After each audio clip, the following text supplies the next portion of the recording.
Hi, my name is Barry Sterling Mitchell, and I produce the Sterling Net Point Power Rankings, and this is Ben and Barry on football.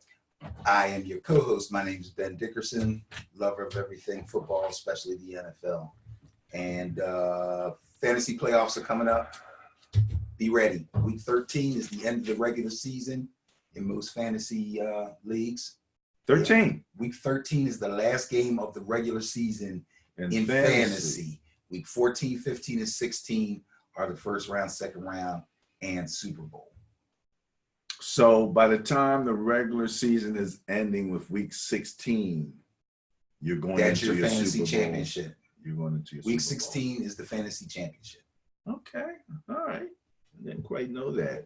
See, you never know what you're going to learn on Ben and Barry on football. Today's show, we're going to take a look at the top 10 based on the Sterling Net Point Power Rankings. That would be in our 4 favorite categories: turnover differential, points against, points for, and net points or points per game.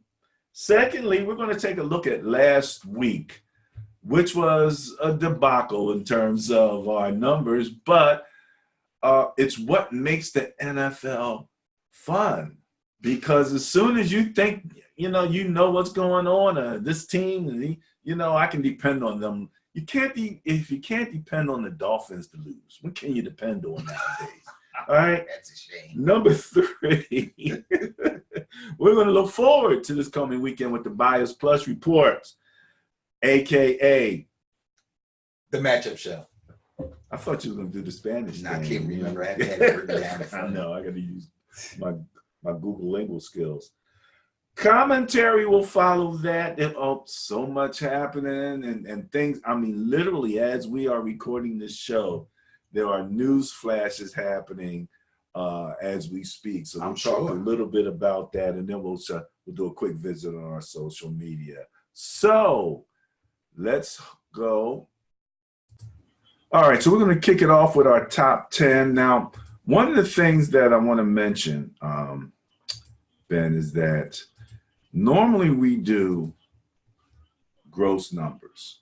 In other words, what I'm saying is that we just go with the total.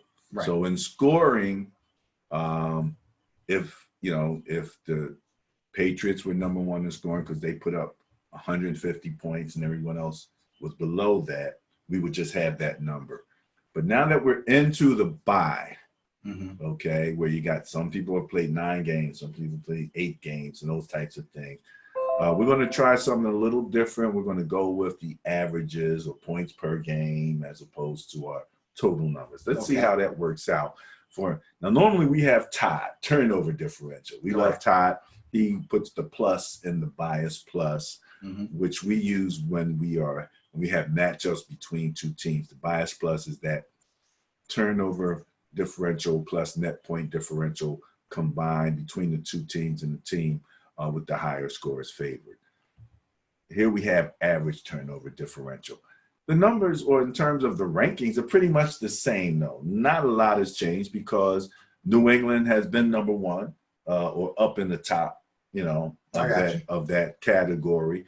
Pittsburgh, we talked about them last week. They got 5 turnovers in the Niner game, so I was looking at what they were getting over the balance of their games. But Minkah Fitzpatrick. Yes. Okay. I wanted to go back because I don't remember which show it was, but it was right around the time when they made that trade for him. Okay. And I remember saying, so the Steelers aren't acting like they're out of it just because like Roethlisberger's gone and no, not at all. They're not acting because everybody else was kind of acting like they were supposed to be like the Dolphins and just tank the rest of the year out and all of that kind of stuff. And I'm like, not with a trade like that. Not when you're giving up draft picks and everything, and you're getting this guy and you're about to do something. Yeah, moves like that kind of let you know that they're not throwing in the towel. People were kind of questioning Mason Rudolph taking over quarterback, but I think everybody was kind of still thinking, yeah, okay, let's see what they can do. Let's see if this guy can keep things going. And then when he got hurt, that's when folks were kind of like, oh my God, they're really they'll never recover from this. AB's gone, Le'Veon's gone, Roethlisberger's hurt. Now his backup is hurt. A guy that we thought was at least capable. It's not like he never started games before. He has. They were questioning Juju. Right, but he can't really. Well, yeah, okay. I don't want to. Is he a number one? But can he replace AB? Once AB was gone, those questions came up right away because he played primarily out of the slot, and there's not that many big guns that are in the slot. I mean, you got Edelman and a couple guys here and there, but usually your outside receivers are your number one receiver. So, yeah, they inside that locker room, they knew that they were not giving up, and they felt that they were a player or two away, especially defensively, and they've been playing great defensively since he got there. Hey, look, he's been a fantastic add-on. Okay, Green Bay coming in third, just under 1 at 0.9. Seattle coming in at just, a matter of fact, tied with my Niners at 0.6 turnovers per game, and you can see that in that game that we just played. Yes. I say we, my beloved 49ers.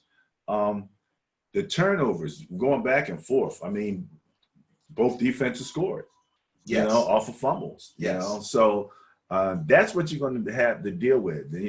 Again, it was my sleeper team against my squad, and so I'm sitting there like, oh, You're gonna regret picking a sleeper team in your division.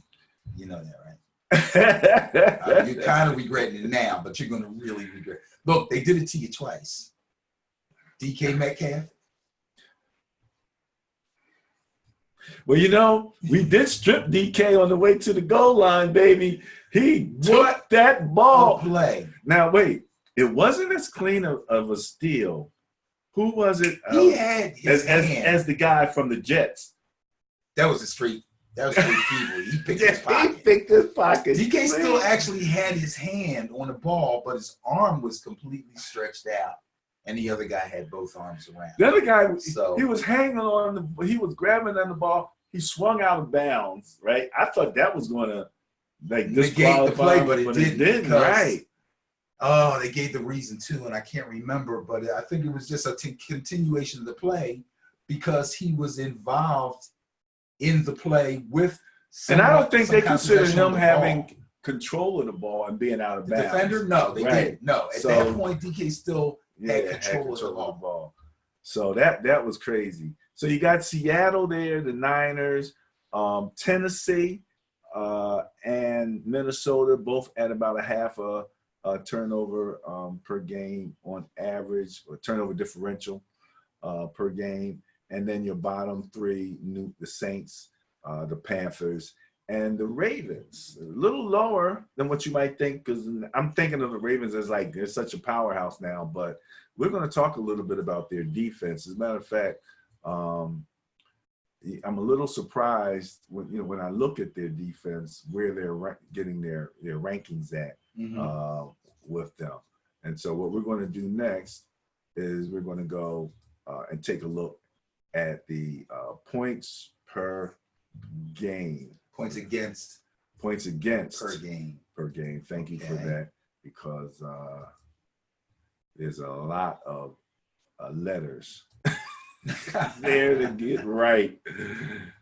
Points against per game. See, you're sitting over there, so you don't have to worry about me, getting splattered, getting sprayed on. Look at this. All right, you can't help but go to the top. Number one, again, New England Patriots at 10.9 points per game. That's all they're giving up on average per game. That's really good. Just under 11 points. It's good. It's great. And if you can talk about their offense all you want, but if the other team on average is only scoring 11 points, Tom Brady can muster up another 2 touchdowns a game or something like that. My Niners at 14.3 points per game. And again, this is through week 10, so this is including the game that they just played Monday night. Yeah, I'm sure that messed it up a little bit. All right, that didn't help. Buffalo at just under 17, Chicago at just over 17 are third and fourth. So you have two teams there who are very similar relative to having those strong defenses, but now some serious questions about what's going on, especially at the quarterback and offensively. So we'll look at points for per game next. Minnesota is up there, number 5. Their defense has been pretty good, but it's right there, practically tied with Dallas and Denver. I'm always surprised when I see Denver in the top of anything right now. I always think that they're struggling. But struggling to win games. Struggling, yeah. Because if they're giving up 18, a little under 19 points a game and still losing, they can only score 14 a game. So they're going to lose. Speaking of scoring, of defensive holding somebody to under 20 but still losing, you got your LA Chargers. We'll talk about that game. Your Tennessee Titans, and then rounding it out at 20.1 points against per game. Number 10 is your Pittsburgh Steelers. Right.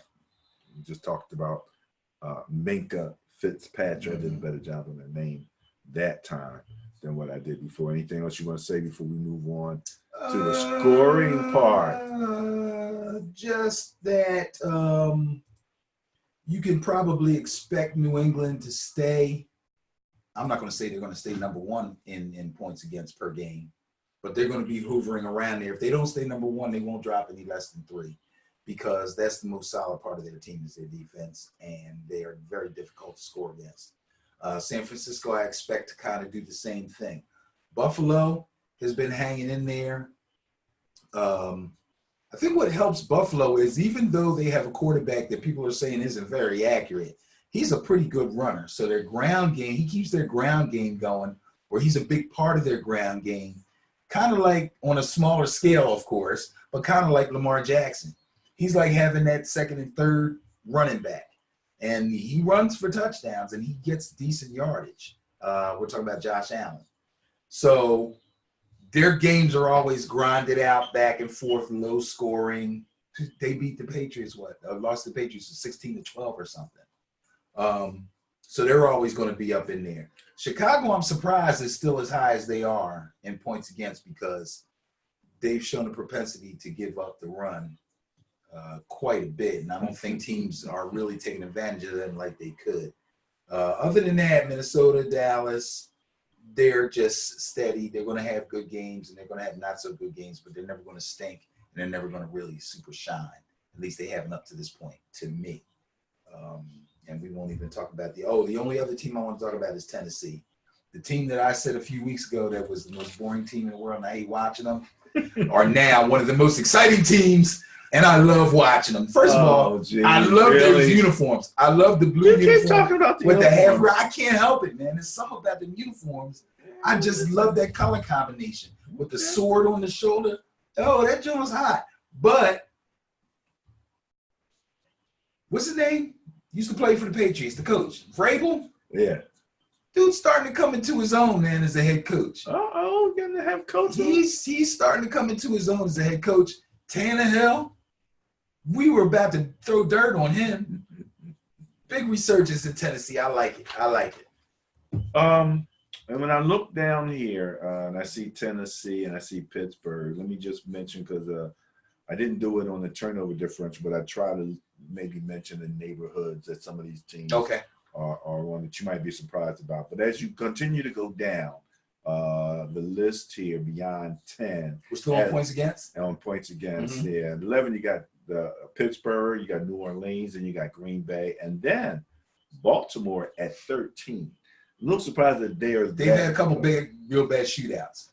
Okay, so there you go. It's going to happen. They are right there tied, Baltimore, with Jacksonville.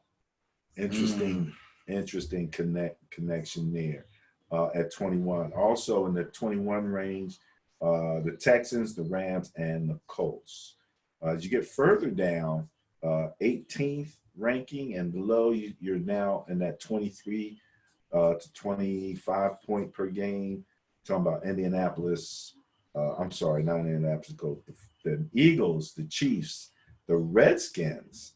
The Redskins are giving up less per the game. Team from Washington? The team from Washington that should change their name. Thank you. And it makes it bad. It's got Washington on the sheet. Right. So You're looking right at it. Ejected that. It's okay, bro. It's okay. It's to the point now where I hear people on TV say it. I'm like corrected. I know. Still got to contact the indigenous organizations if they want to adopt that. Anyway, Seattle at 23. Surprised that they're there in terms of points against on a per game basis. They're just below the Panthers and just above the Lions. So what? No, I'm just thinking to myself, I don't know if I'm more surprised that they're that low, or I'm more surprised at what a fight they gave the 49ers this weekend. And I know the score was kind of high, but I mean, both teams were making plays, man. Well, number one, amazing. I don't know if we even mentioned game. last week that this was a division matchup. So you have your weird factor. And that's what Russell said. It was kind of the weirdest game he had ever played. Yeah. And he did say that. He said he ever played. Ever played. Yeah, it was that type of a strange game. And so that's what we say about division. We haven't figured out how to quantify weirdness for our Bias Plus scores, but we're working on that. So in any event, when I looked at it, when we look at the next category, as a matter of fact, let's pull up that next category, which, oops, I think I just had it. There you go. One spot too many. And so here we are. We're going to share that with the people. We're talking about points for, because one of the teams that's right there in the top three, number 3, Tampa Bay Buccaneers. Mm-hmm. Absolutely amazing. Isn't it? Absolutely amazing that they're up there one step beyond New England, 2 steps beyond Baltimore at 33.3 points per game. So New England had been the surefire number 1, and on just a total number of points, their total number, right? But on however that works out on the average, the Baltimore Ravens wound up. Tampa Bay, I find absolutely amazing because they are 3rd in scoring and literally 32nd in points against. They are in last place, total last place. It's amazing that you have that there. We talked about that gap, and I think they have the widest margin between their points for and their points against. Okay. At a glance, I would definitely agree. Yes. Yeah. San Fran coming in at 4th and 5th. We are just 0.4 points above Kansas City Chiefs in terms of points per game. We're all is not well in Kansas City. I'm just saying. No. People were thinking they were going to come out and run roughshod and maybe lose 2 or 3 games. And I don't think it's going to turn out that way. Dallas at 6, Seattle at 7th. They are just under 28 at 27.9, 27.8. Houston at 20. What's that? 26.4. My eyes is going. Yeah. Larry, Minnesota, and the Rams. So those are your top 10 in scoring. Once you get beyond that, number 11 is actually Green Bay. So now you're looking at Green Bay, Carolina, Philadelphia, the Lions. Poor Lions. I mean, they seem like they're in the thick of it, but they're not. Yeah, when you went from Green Bay to Carolina, when you're talking about average points per game, points for, okay, that neighborhood went bad real quick. And they're tied actually at 25. Okay, well, guess what? Then that's a good thing for Carolina. They're right on the borderline. The neighborhood's going to the dogs. They're right. Like, if they look down this end of the block, it's all good. Flowers and trees. And they look down that end of the block, it's like, oh. Okay, because everything falls off after that as far as I'm concerned. In terms of scoring. These offenses, Philadelphia, Detroit, Oakland, the Saints, the Cardinals, you don't know what you're going to get from week to week.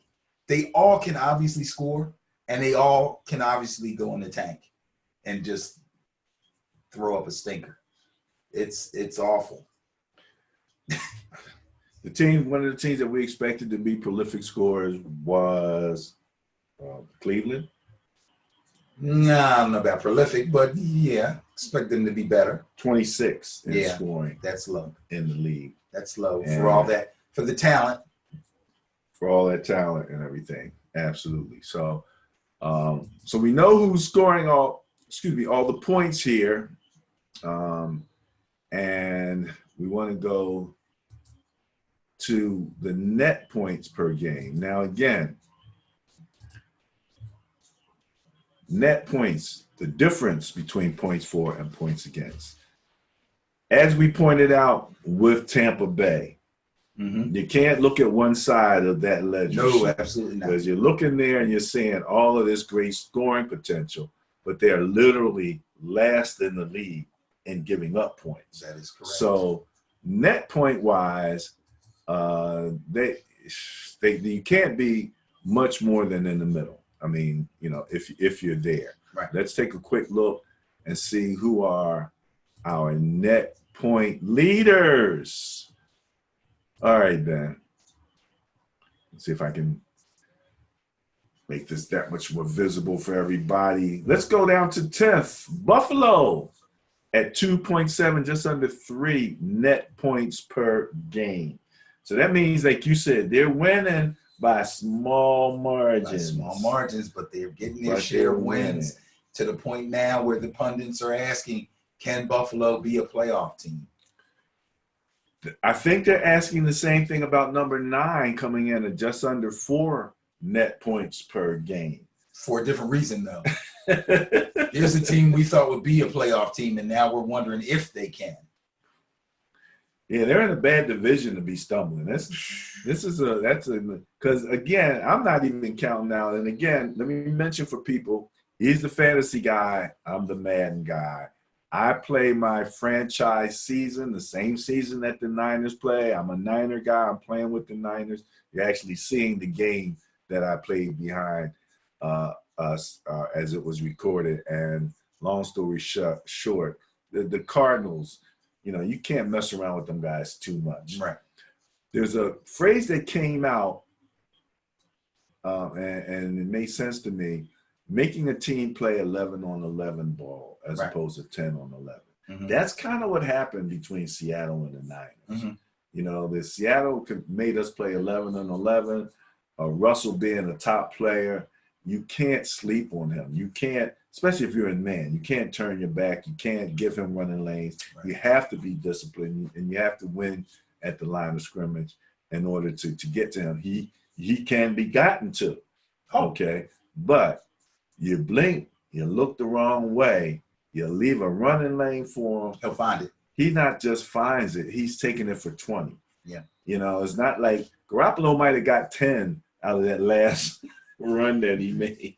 It's funny watching these guys that know they can run.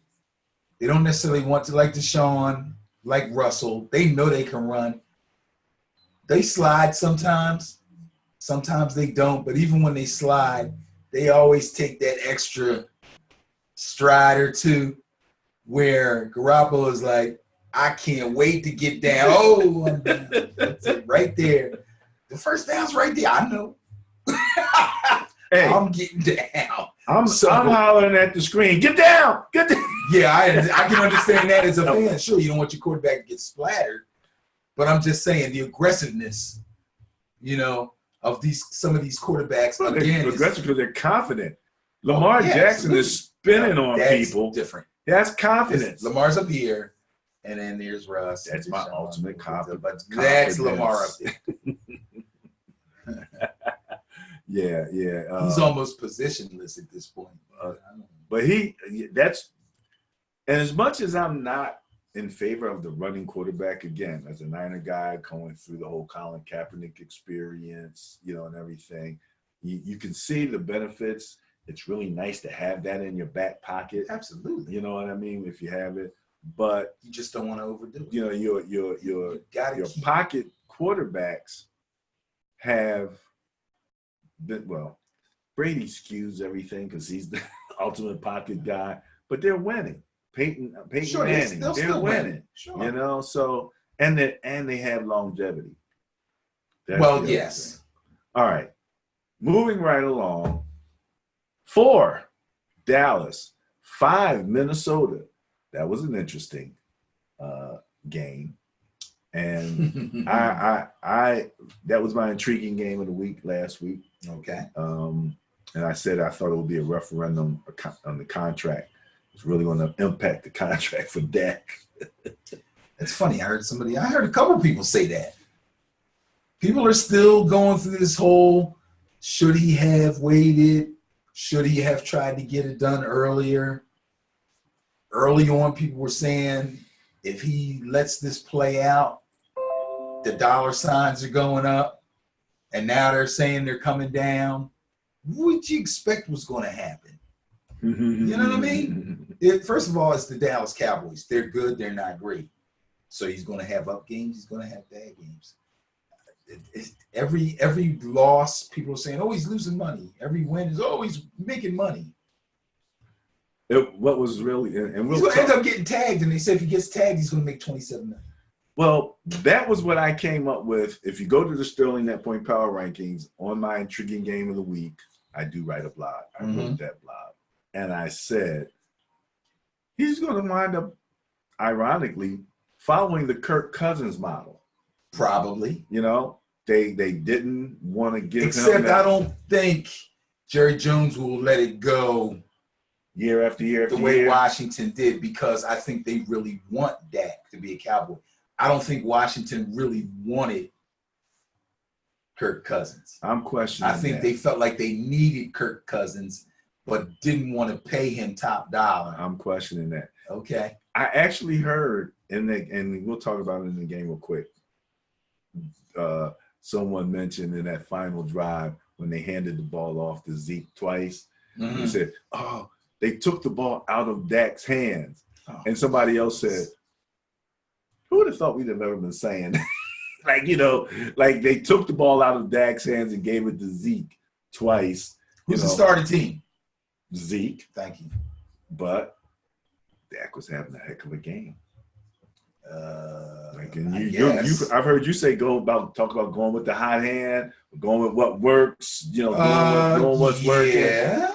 You know, in any event, you know, that's kind of, you know, what was happening with that. Let's finish this top 10 here when we're looking at 6, 7, 8, 9, and 10. Houston coming in at 5.2. Green Bay just under Houston at 4.5, and tied with Kansas City in a net points of 4.5 net points per game.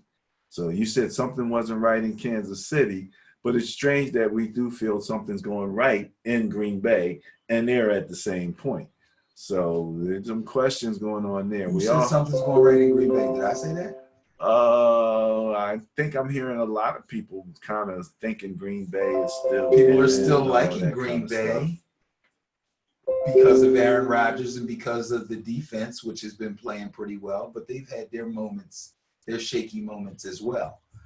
My thing is,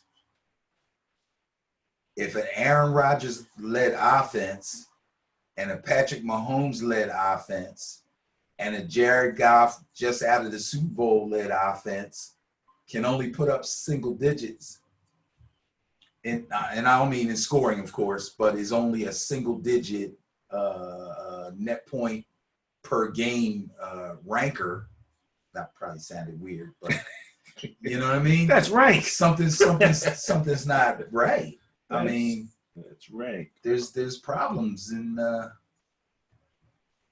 those towns. Well, the Rams are just a little bit better in terms of net points per game than the Buffalo Bills, and that kind of tells you something. Absolutely, right there. And it's funny, and we just said people are asking about the Buffalo Bills. Will they make the playoffs? Like, hey, here's a team we didn't think about. They might make the playoffs, and then people are looking at the Rams saying, hey, we thought they'd be in the playoffs. Are they going to make it? So it's like, boom, you know what I mean? This is cool, man. I love this. This is football, man. This is NFL, absolutely, baby. Absolutely. So that pretty much wraps up the top 10 in our 4 categories. Net points, points per game, points against per game, points for per game, and average turnover. He's just getting used to Differential. saying this. Yes. Give him another week or so. We'll be fine. Yes, it'll be flowing out like. Next up, last week's review. All right, Ben, so we're going to flow through the games that happened last week. Last week was week 10, right? Correct. And we'll just go back and take a quick look at what the Bias Plus report said about those games. Starting with the Chargers at the Raiders, the Bias Plus score of 47. Favored the Chargers. I also favored the Chargers. Oh, yeah, that's what we talked about. You said. I said the Chargers should win easily. I'm paraphrasing, but I believe I used the word easy. Somewhere in that, yeah. Yeah, and I then promptly watched the game and embarrassed myself.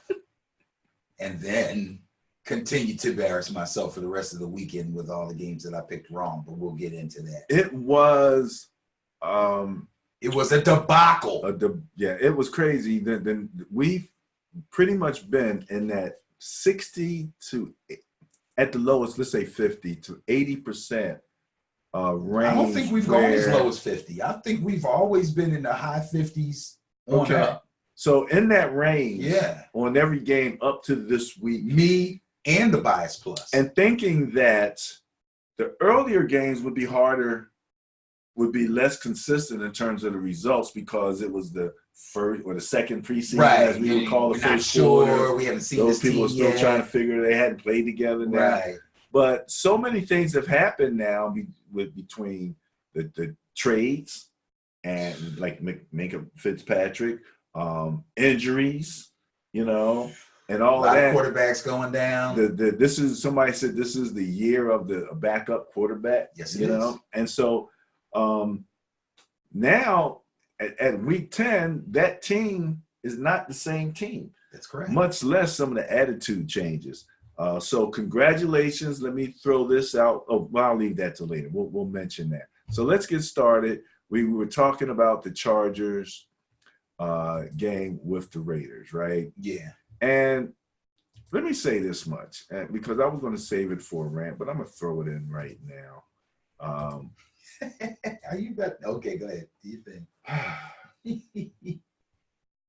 I'm listening to the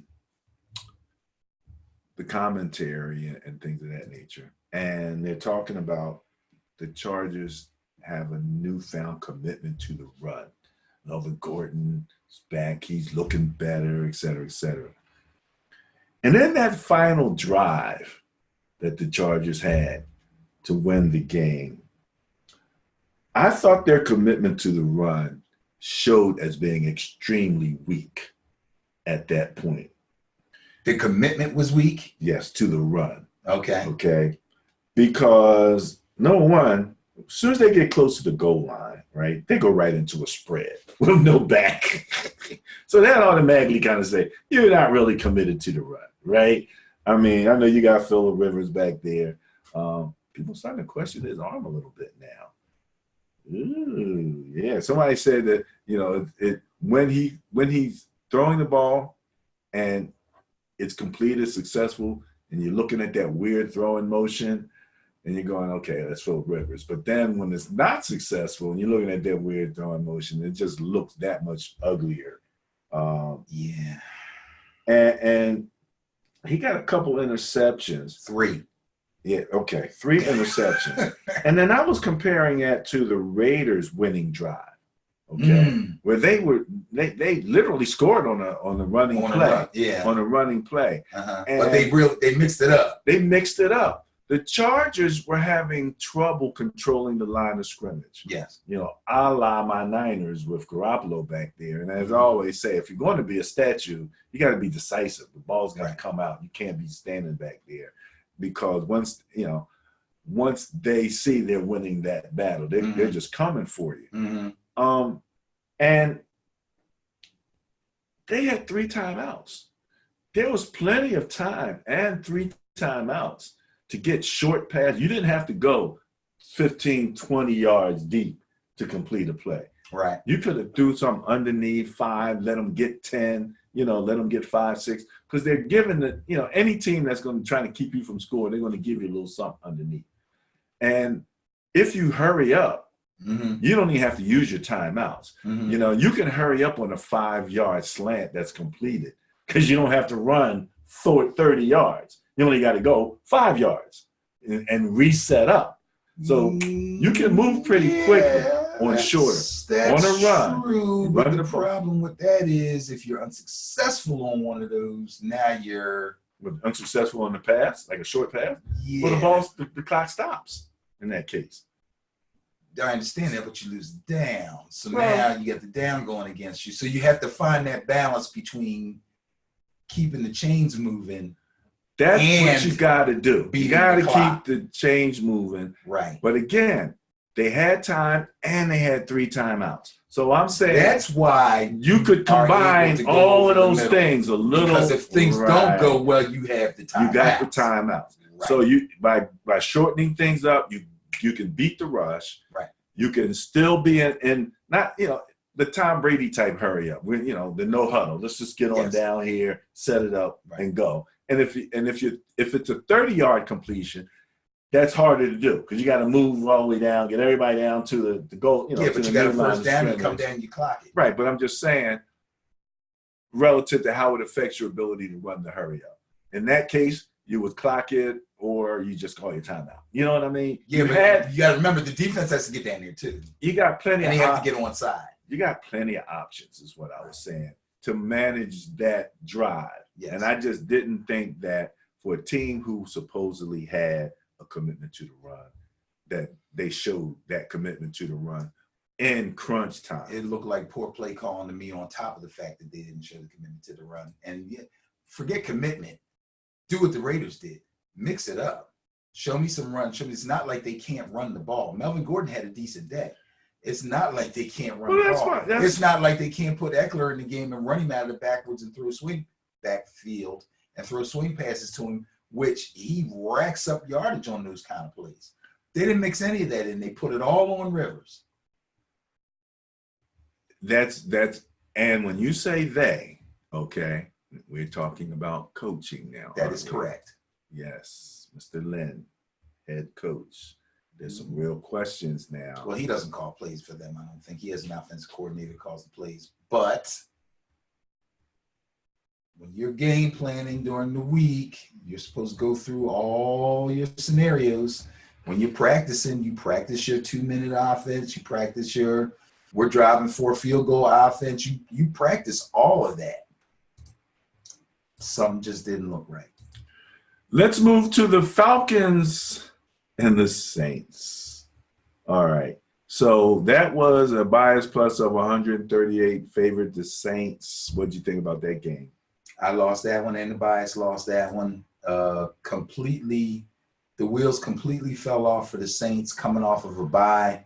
I'm embarrassed for them. They should be totally embarrassed, especially coming off a bye against a division opponent that they see all the time, that they should know extremely well and should have been more than prepared for because they're better than them. Drew Brees comes out, throws no touchdown passes. Are you kidding me? I don't know what happened, but that was something went wrong there. I don't know if they took them lightly. And yes, even in the pros, I believe that happens. It's not just Little League. It's not just high school. It's not just flag football, where I have witnessed and experienced that happening all the time, where you just take a team lightly. Maybe you beat them before, or maybe you beat teams that they lost to terribly. You just can't help it. And then the game starts and you realize, uh-oh, this is their day and it's too late and you can't turn it on. That's the way, what seems like to me what happened to the Saints. I have no other explanation. Yeah. Again, this was part of a very weird weekend. Ryan didn't even have a big day throwing the ball. I don't think he threw for like 200 or something. It was crazy. Atlanta 20th in points per game. So they Yeah, but Sunday, he did not rack up a lot of points Well, or a lot of yards. The Saints, in terms of points per game, where are they at? New Orleans, they're 16th, so they're 22 points a game. They must have had a couple good games under Teddy. Teddy played well. Teddy made some money. Teddy made more money than Dak. I know. Talking about a referendum in less games. You know. All right. Cardinals, Buccaneers. Favored the Buccaneers by a score of 26. And I got this one right. Did you? Yes, I did. When you got a quarterback like Jameis Winston, who just, first of all, he's one of the favorite fantasy quarterbacks out there because nobody ever drafts him, but you always pick him up somewhere around game 4, game 5, right before, right after their bye or whatever, because he's going to throw for 300 plus every week, and he's going to go throw for 2 touchdowns or more every week. And if you play fantasy that doesn't take away points for interceptions, he's like gold. Now, if you take away for interceptions and fumbles, then he's not so much like gold, but he still consistently puts up the numbers. So they were due to win a game. Tampa Bay, as we said, ranked 3rd in points for per game in the league. Yep. So, I mean, yeah, what you're saying is, shows and that's up. Basically without a running game. They really don't have a real running game. That's Jameis and Mike Evans and my man Godwin. Penn State, baby. Oh, is that where he went? Yeah. Wow. Good stuff. Yeah, State got to get their thing together, don't they? They lost a game they weren't supposed to lose. I think they looked ahead to the Ohio State game and Minnesota jumped them. Again, taking somebody lightly. They were having a tremendous season. That team's better than the Saquon team. Better than the Saquon McSorley team. That team they got right now, yes. Man for man, yes. Lost to, was it Gophers? Minnesota. Is that what they are? Minnesota Golden Gophers. Speaking of taking lightly, Chiefs at Titans with a bias score of 42 favoring the Chiefs. I don't think they took them lightly. I think the Titans came at them. But I took the Chiefs. I went with the bias. Went with the bias. Lost, and I should have known better because the Chiefs were on the road. No, they were on the road. Mahomes just coming back. Blah, blah, blah. And the Titans are playing solid defense. And Derrick Henry's got all engines moving now. But again, I wasn't a full believer in Tannehill, even though he's basically taking Mariota's job away from him convincingly. Because at first it was like, oh, we're not sure which one we're going to start. You know what I mean? We're going to go, if he plays good, then we'll put him back in. If he plays bad, then we'll put him back in. Tannehill has taken that job away. And he was stellar as far as I'm concerned in this game. He was stellar. Derrick Henry's running people over. He's like Beast Mode Jr. Mariota's going to be at the tryout with Kaepernick. We'll talk about that later. He'll turn up somewhere, but I don't think. Well, yeah, no. They're paying him starter money. They'll probably get rid of him. They'll draft the quarterback. That's what I'm saying. It's supposed to be a good quarterback class. He's going to be somewhere. He's going to be somewhere else. Yeah, there'll be somewhere else, right? Somewhere else. Lions at Bears, oh my. It better not be Baltimore. They have him, RG3. Did he win? He didn't win coming out of college. Mariota? Yeah. Did he win Heisman? I think he did. Oh my Lord, jeez. But he ran the option, for Chip. He ran, okay. He was with Chip in Oregon. Oh, geez. Yeah, can you imagine all them quarterbacks that can run? That's crazy. Okay, where we at? We are with the Lions and the Bears. Small bias of only 12 favored the Bears going into this game. Good job by the bias. Bad job by me. Oh, you didn't go with the bias on that one. Well, Okay. I kind of got shanghaied because, and I'm embarrassed for a different reason. Being the fantasy guy that I am, I should have noticed that Matthew Stafford was indeed really injured. Like he's got some small fractures in his back or something. Yeah. And if I had been on top of that at the time that we posted our video last week, I probably would have changed my mind about that game. But they got me, so I took the Lions. I'm not gonna make excuses. I'm telling you, it was a difficult, crazy weekend. All right. It's not like Trubisky did anything. The New York Football Giants. The New York, I can't say football Jets, can I? I should have. You know why they call them the New York Football Giants, right? Because there was a baseball team. There was a baseball team called the New York Giants. That is correct. Exactly. And the Jets. Bias plus. Favorite the Giants. This was Manhattan versus Long Island. Okay.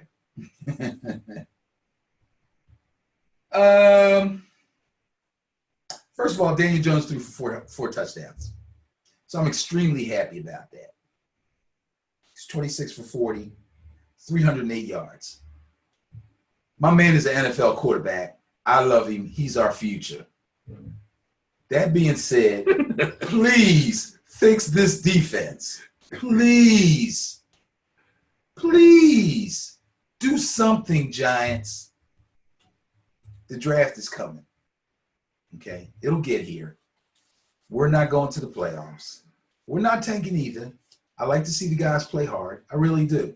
And the guys are playing for their jobs. The kid Slayton, since Sterling Shepard's been hurt, the kid Slayton and Golden Tate. Tate's coming through for you a little bit. Dude, I remember Eagle fans saying, man, we should have never got Golden Tate. He stinks. He's a bum. Now look at him. Was it him? Or was it y'all? Yeah, I know. Okay. Maybe y'all don't know how to, handle talent and put guys in the best positions to win, which is what coaches are supposed to do. He's a scrapper, man. Absolutely. He's always been that way. Like him and Doug Baldwin, those guys. That, yes. Yes. What's his name? Stephen A. Smith. No, that's Stephen A. Stephen Smith. Steve Smith Sr. Yeah, another one of those guys that just, they're going to catch balls and run and do, Yep. And however, the most disturbing stat on your Giants, they are number one in fumble giveaways. It's awful. And you can talk about your defense if you want, but if you continue to do that, and and Daniel Jones does have a propensity to put the ball on the carpet when he gets hit. But if you're getting blindsided, I can't blame you for those. That's gonna happen. It's the arm swatting and the guys pulling and tugging on you when you know you're going down and you have to secure that thing. Those are the ones we can't afford to give up. And he's not the only one. Receivers are catching balls and fumbling. I don't know what was wrong with Saquon, but there's rumors that some of the beat writers have been looking at him funny and thinking that he's got an injury of some sort that they're not letting on. Yeah, there's this whole conversation about, whether to sit him. And they're talking about shutting him down for the season now. He's like, no. He says no. The head coach says no. But the story, it's not necessarily a story, but the conversation's kind of out there floating around. Messing around with the gift. All right. Bills at Browns. Bills. The score of 87 in their favor. What happened? I thought this was going to be kind of a statement game for the Bills. I took the Bills. I lost this one too. I was horrible this week, y'all. I just want to let you know I really was. I lost. I only won like 3 games. But But I thought this would be a good statement game for the Bills, even though if they had won, people would just talk about how bad the Browns were again, because it's like Bash Brown season. But I thought that this would be a good game for the Bills, especially on the road. And they tried. They put up an effort, but they're kind of the same team without all the extra Mickey Baker stuff. Well, all the super duper receivers and stuff, and the Baker. Yeah, well, they really only have one top flight receiver, and that's John Brown. So remember when I told you on the schedule when my Niners, I had to play the Browns, and I was surprised when Kareem Hunt came out. And sometimes you're all set to play a certain personnel, and then they bring that other guy in, and it's like, and in real life, they actually did that. They played him at receiver. He's a lead blocker. He's running the ball. That's that Kansas City Chiefs talent that just got moved over to there. Right, but we talk so bad about their coach. Let's give them some props. Their coaching staff put together as many ways as they could to use the talent of Kareem Hunt. Look, let me tell you. That's good work by them. That was good work, man. That was good work. He is a talent. He creates problems, and he could be a big. But to use him as a lead blocker, that's Madden stuff. Yeah. That's kind of stuff you do in Madden. Yeah. You don't really do that too much. Yeah. It's like I use Juszczyk at tight end. Mm-hmm. They kind of acted like they wanted to do that with Kittle out, but they didn't really do it. They didn't really do it. Well, see, they have the other tight end who's more of a blocker. Lowy. Yeah, he's more of a blocker than a. He's 6'8". He was getting overthrown. Yeah, it was crazy. All right, well, who's up next here? Finishing up this week that was Ravens at Bengals. It's probably the easiest one. 172. Thank God I got this one right. Bias plus score favored the Ravens. Well, you might be up in the 170 bias plus, which looks like a sure shot. It wasn't. In this game, it worked out. We'll talk about where it didn't work out, though. Holy mackerel. Man, oh man, the Shevitz. Well, anyway, go ahead. Besides the big 172 bias plus, Stevie Wonder conceded the Ravens is better than the Bengals. The Bengals aren't better than too many other teams in the NFL right now. They can't stop anybody. I don't know if Stevie Wonder knows football. Really score. I would venture to guess that he does. I would venture to guess that he's a Lions fan. Detroit. Yeah. I would venture to guess. I actually have no idea. But Ravens got way too much for the Bengals. That was an easy one. That's not even worth talking about. The spin move is going down in the annals. They're going to be showing that one forever, man. That's going to lead his highlight tapes. And especially once you spin and then you accelerate past everybody. Because he actually spun on two guys, if you go back and look at it again. I think a third guy crashed into the two guys. Yeah, so something like that. Like three people. Remember I used to tell you, our favorite player, Gale Sayers? Yes. And what I used to love to do on Gale Sayers is count the number of people who hit the dirt on a cut. Like he would cut and like four people would fall down. Not blocked, not miss a tackle, just fall. Just fall. What they call breaking ankles nowadays. Yes. That was a little more than that. Bias Buster of the Week. With a bias plus score favoring the Colts, the Dolphins said, and went on a 2-game winning streak. We're talking about the team who has come in this, even with that win, they are in absolute last place in the net points. Even with that win. With a minus 16.6 net points per game. I don't even know I'm thinking, did Vegas, like, did the lights get turned out because they had to pay out so much money? Nobody's betting on. I mean, whoever bet on the Dolphins had to just like walk away with half the casino or something. Well, I see here that Jacoby Brissett is expected to practice in full for the Colts starting today's practice. So that means if he gets a full practice in today and tomorrow, then he will be back at the helm for the Colts. 1 week too late, brother. Y'all lost to the Dolphins. I have no clue. I would have to go back and really look at the stats of that game. That was a game that I paid no attention to whatsoever because it seemed like it was a really good team against a really bad team, and it turned out not to be that way. This is the kind of week, not just for me, but for the NFL as a whole, Vegas, the whole 9 yards.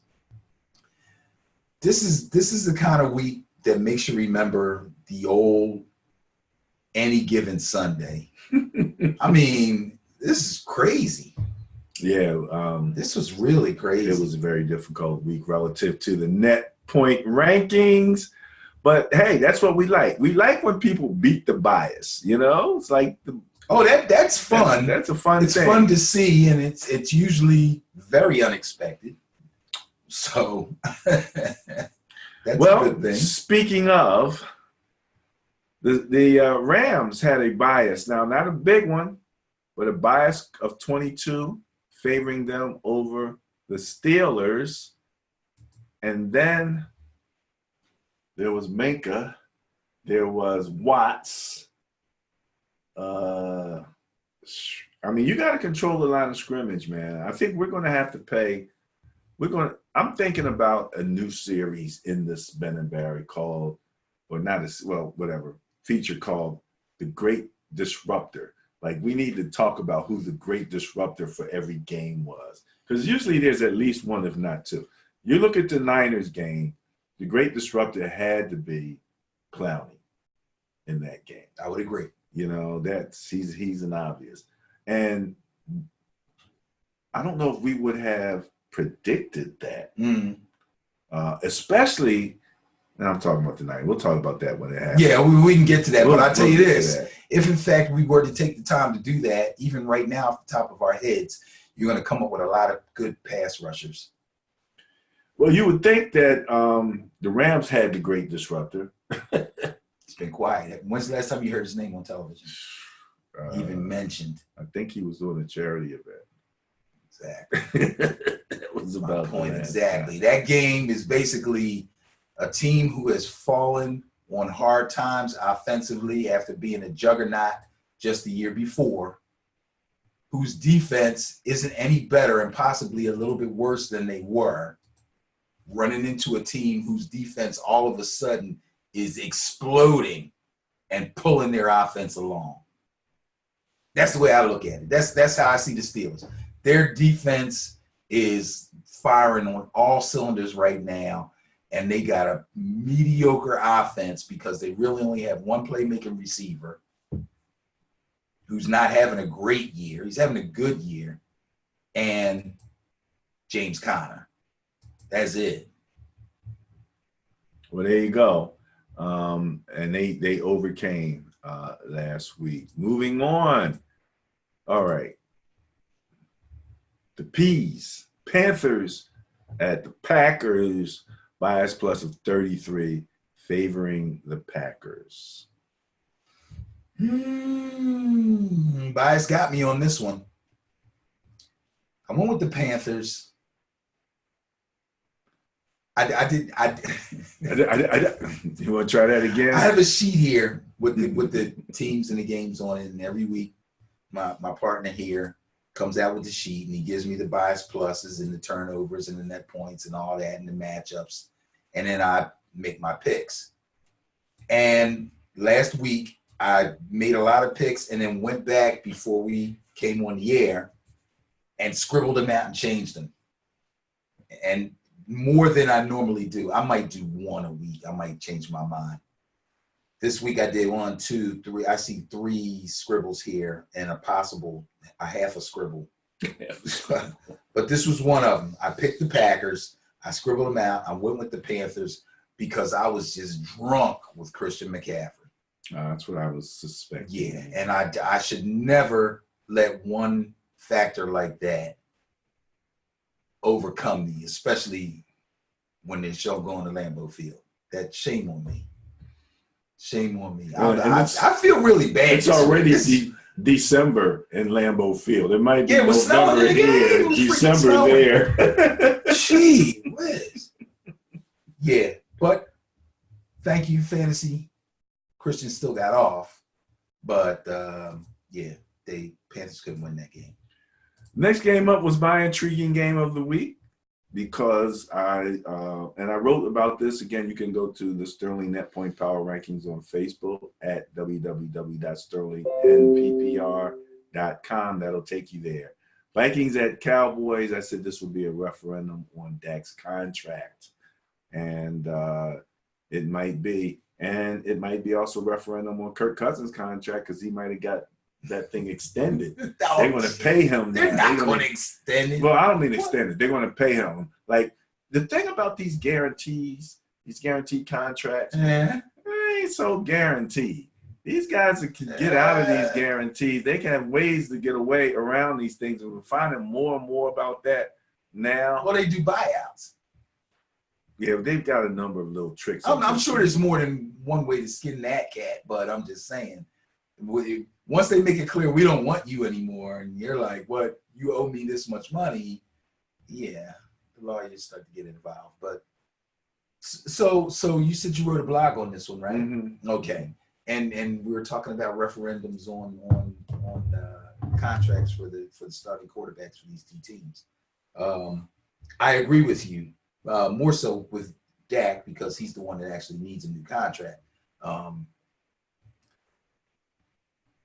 This roller coaster ride that he's on with I'm worth this much, look how I played, to maybe you're not worth that much, it's gonna continue. And I think I saw a little blurb on the screen where they've pretty much stopped talking. So all this time during the season, there's been negotiations going on in the background for his contract, and they haven't come to any conclusion with this thing yet. And I don't think they're talking now. I think Jerry Jones is like, you know what? I need to let you concentrate on this because just saying you're better than Wentz ain't good enough anymore. Like, you have to win this division because if you don't win a division, you're not going to make the playoffs. And if you don't make the playoffs, you can't run around saying, well, I got one playoff win and Wentz doesn't. That ain't gonna fly no more. So kudos to Jerry if he cut off negotiations and said, dude, let's go. Get your head right. We got to win ball games. I already paid Zeke. He's doing the best he can. The offensive line is what it is. It's not the greatest anymore, but it's still good. They couldn't get 2 yards twice with Zeke. I understand that. And that's hard to to really think about it and say that makes sense because you figure Zeke's going to get 2 yards. He's just going to push the pile for 2 yards. Didn't happen. But if a good defense like the Vikings knows that you're going to run the ball, they can feel it, they can see it, they can tell by the way you lined up. They look at the situation, they know what your tendencies are.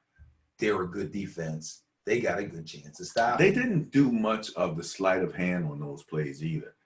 I thought they were going to come out with the man going in motion and some things happening. Cowboys don't really do that a lot. I mean, they're more smash mouth. They're like, we coming right at you.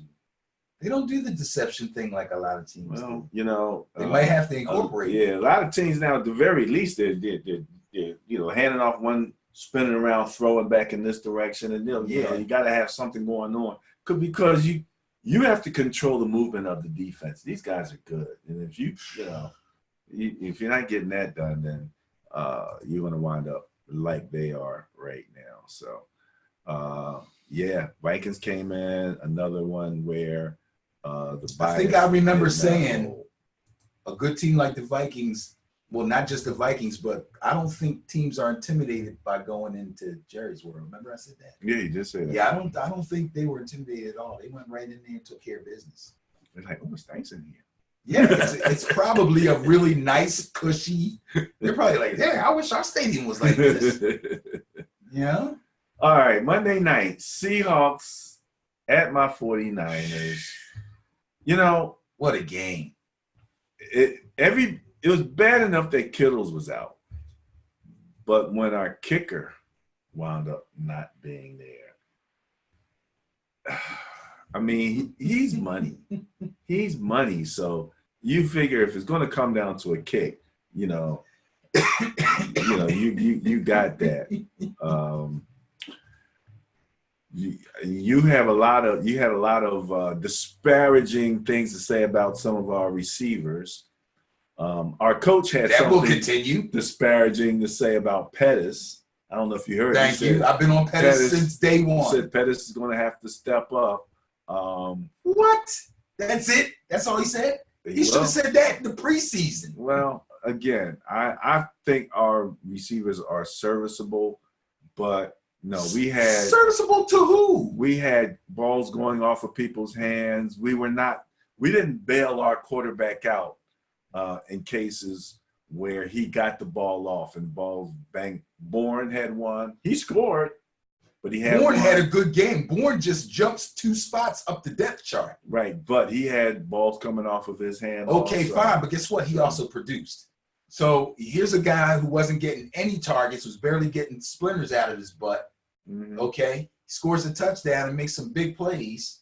Okay, had a couple of hiccups. I'm sure he feels worse than anybody. And you got Marquise Goodwin and Pettis, who have been on the team for 2 years and probably have 10 catches between the two of them over 2 years. It's terrible. You call yourself an NFL receiver? Stop that. Pettis had no catches. There. None? I understand. I know he played. I saw him in the huddle. Yeah, you're right. How do you go an entire NFL? I don't care. How do you go an entire Debo Samuels is showing off. Has taken that again. Yeah. A rookie. Yeah, no doubt about it. A rookie and a bench dude are your best receivers. But now with all that being said, we lost that game at the line of scrimmage. Oh, absolutely. Okay. We just wide receiver talk is just at the line of scrimmage. It's just wide receiver talk. And Kittle changes everything. Absolutely. No Kittle doubt. changes everything. You put him in there, it's like gravity. It pulls defenses there. They know, Yes. I mean, his prolific, production is. And he's a far better blocker than people give him credit for too. Yeah, absolutely. So the Niners had the bias there. That's that top or capped off of our losing week, or a week where the bias did not hold in 70% of the games in that particular weekend. It was awful. Russell was Russell. When they can make you play 11 on 11. Right. And when it came time to play 11 on 11, we didn't get that done. Our defense was good. And I'll be quite honest with you. As much as I talked about Bosa early on, but Bosa needs to be the spy, I believe. He's got the type of agility and speed that if you're going to have situations where you got these running quarterbacks now, you got to have somebody that is athletic enough to really spy these guys. Yeah. Not your top pass rusher. You can't use your top pass rusher as a spy, bro. That's a waste. We have enough pass rush that a rookie just came in and became your top guy. He can become the spy. That's all I'm saying. Okay. We can do all that's absolutely wrong. Okay. You're totally wrong. He could be the spy. Okay. So that wraps up last week. We are moving toward the Bias Plus report, also known as the matchup show. The matchup show. All right, so we're going to kick this off with the Bias Plus report for week 11. Correct. Week 11. Wow. Who's there? I know it hurts. It hurts. The season's going by so fast. Week 11, Steelers at Browns, kicking it off on Thursday night. Bias Plus score. Again, we are using average numbers now, so you'll see the numbers look a little smaller, but they are looking on a per game basis now. So based on that arrangements, we have a 9.2 score favoring the Steelers over the Browns. You didn't scribble nothing out this time, did you? No, I did not. What'd you decide? All my picks are sure things. I'm not gonna say short things because I can still lose, but I'm very sure about them. You use short things after last week. I feel very confident about them, and usually, if I get the Thursday night one right, and I go into the weekend feeling good, I usually have a good week. So, although the Browns seem to be kind of on to something, I'm going to take Pittsburgh. First of all, the trip from Pittsburgh to Cleveland is no big deal. They could probably walk across a bridge or something to get there. Long-time rivals, big-time division game. Pittsburgh really, really has their eyes on making the playoffs after so many things going on between last season and this season. And their defense is flying high right now. They are flying high right now. TJ Watt is a menace. Micah Fitzpatrick is a ball hawk.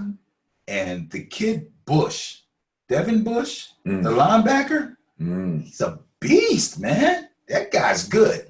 The Steelers got something going on defense now. Just if Mason Did he Rudolph, take over for Ryan Shazier? He's basically playing Shazier. Yes, Okay. yes, Ryan Shazier's spot. Yes, very fast, very aggressive. He could probably play strong safety.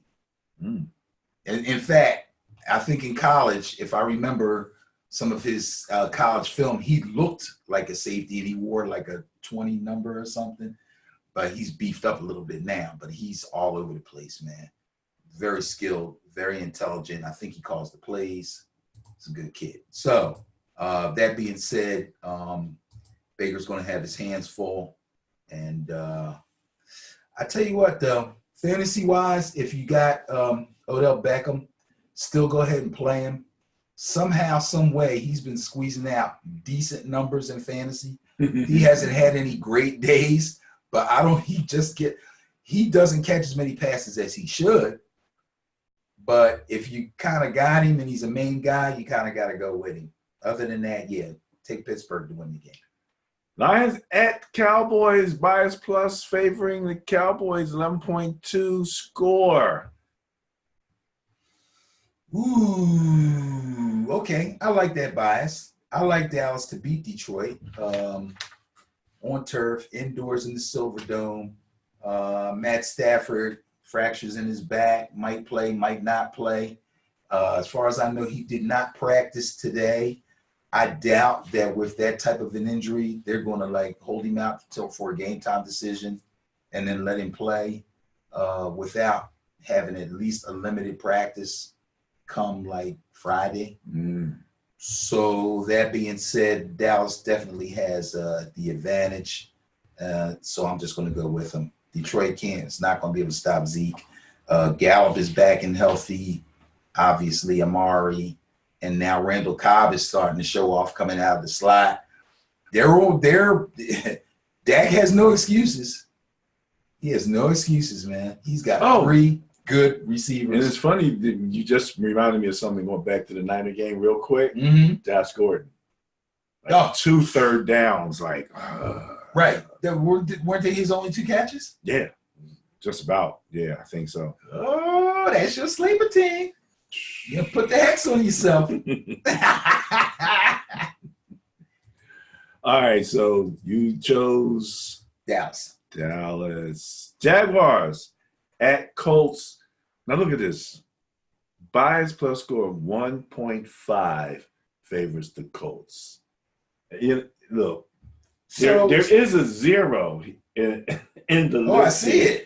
Well, look at the game. Yeah. But anyway. You're about as close as you can get to 1.5 bias. And that shouldn't be like that. Indianapolis is far better. No, but this should be your intriguing game. Did you pick an intriguing game, by the way? Yes, yeah, I did. You did? This isn't it? This ain't it. Think about this. Nick Foles is back this week. Nick Foles is back this week? Nick Foles is back this week. And Jacoby Brissett practiced today. So you're gonna have 2. So he's now back. Wow, that's okay. So Minshew had his ups and downs, mostly ups, but he had some pretty bad downs. So now Nick Foles, the designated starter, is back. Brissett hasn't been dynamic, but he was a great game manager. He was getting the job done. He goes down, seems to throw the whole team off. So now they're both back. So we want to see both these teams play at their best. Indiana's at home. Indianapolis is at home. I'm going to take the Colts. They need a bounce back after losing to the Dolphins. Taking the Colts, going with the bias. They got to win after losing to the Dolphins. They got to win after losing to the Dolphins. All righty. Speaking of, Dolphins is looking for 3 in a row here. Dolphins is like, look, I'm tired of this. And now you can see the difference in the bias plus. We're talking about a 20.5 bias plus. There are only about 3 games that are in the 20s in terms of a bias plus score favoring anybody. But the Bills should get this done. But you can't count them Dolphins out. They apparently don't care about the first pick in the draft. Yes, they at least do. The players don't. Well, the players don't. They don't. They're like, look. And I don't think the head coach does either, because he's thinking, you know what? I can tank this out, and they get the number 1 pick in the draft, and this and that, and then they fire me. Yep. I'm trying to show I can win games. If I can win games, look, it worked for Brett Brown and the Sixers. If I can win games with D-League players and guys that everybody knows shouldn't even be in the NBA, why can't I win when I got stars? I mean, he's about to mess that up. But he was at least given the opportunity, and I think the same thing goes for my man in Miami. He wants to prove that he can win games, even with lesser players. That being said, they're going to lose to the Bills. First of all, the Bills beat them 31-21 the last time they met. That was in Buffalo. That's the most points the Bills have put up all year. And that is division. And it is the division. Weird. Yeah. Josh Allen threw for 202, 2 touchdowns, no interceptions. He ran the ball 4 times for 32 yards. Yeah. Take the Bills. Going with the Bills. Going with the Bills. Going with the Bills. The Bills. All right. Who's up next? Broncos at Vikings. Score is not even as big as the Bills. 11.1 favoring the Vikings. You know, they should be able to beat the Broncos. Is the rookie starting now? Might be a trap game. Who? Drew. What's his name? They're still not on Drew Lock yet. I don't think he's ready yet. Who's their backup? Just was looking at that. Yeah, you had a guy with a name that I didn't recognize last week. I think you mentioned him. And, yeah, I'm not. I didn't really follow up on him. But long story short, Minnesota should be able to handle this business. This might be a little trap game here. Trap game? Well, remember we were talking about being surprised at where Denver was sitting. Excuse me. In the points against per game, they're actually number 7. Right. So it was like, hey, something must be going on with that defense. They're not winning games, but something's going on with that defense. They're able to hold teams down.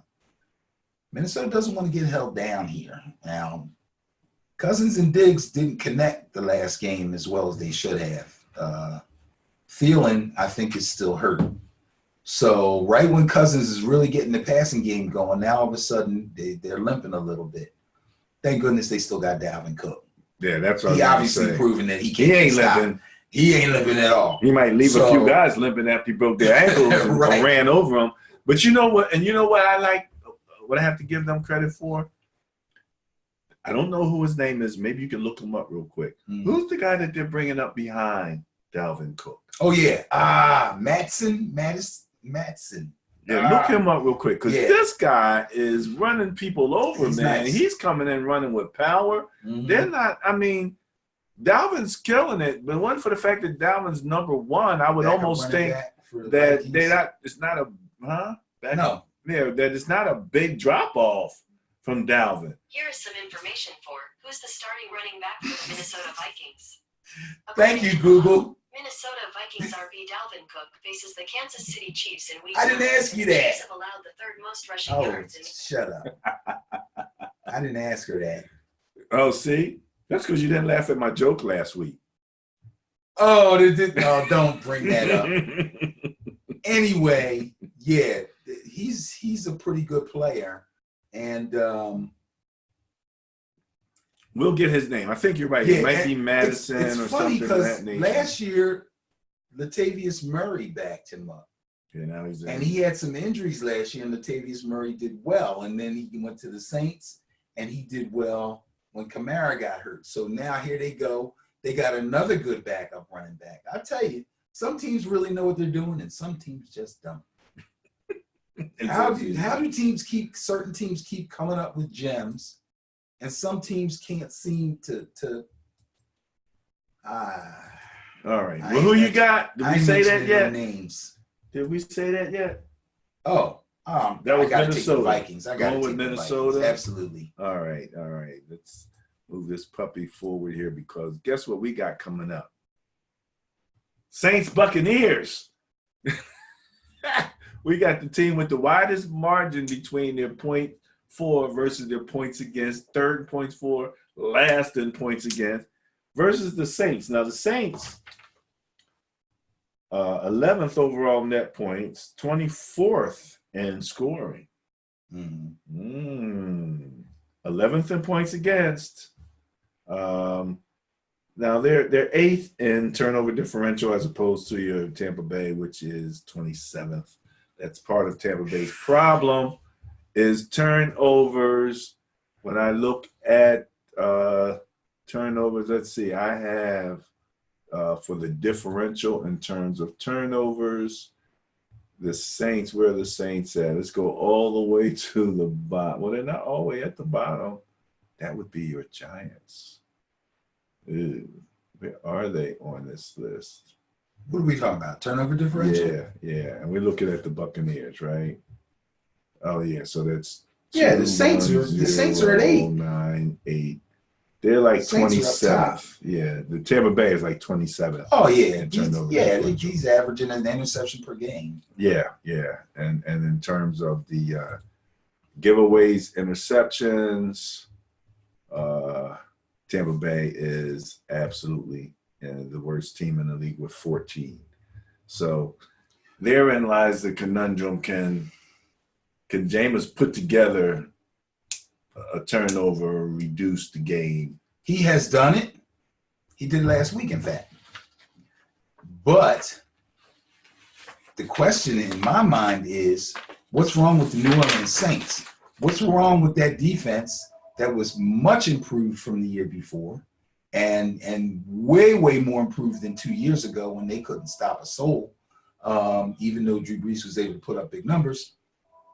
Coming off the bye and losing that game last week to Atlanta, I don't understand that.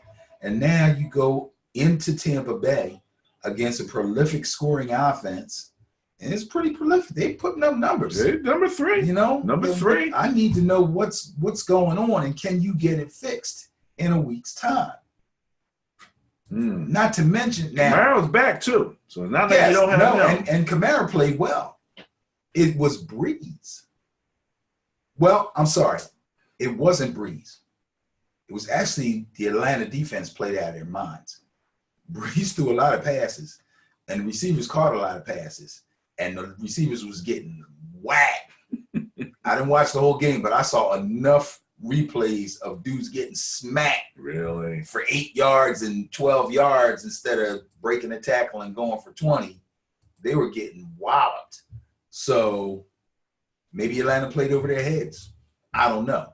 But Tampa Bay's defense, I say Atlanta's defense, as bad as they are, is better than Tampa Bay's defense. So I got to take the Saints. I like the Saints, and I just can't figure this out. I need to see them. Not comfortable. Yeah, I need to see them play comfortable with better. That pick, yeah. Play the type of, well, I'm comfortable with this pick.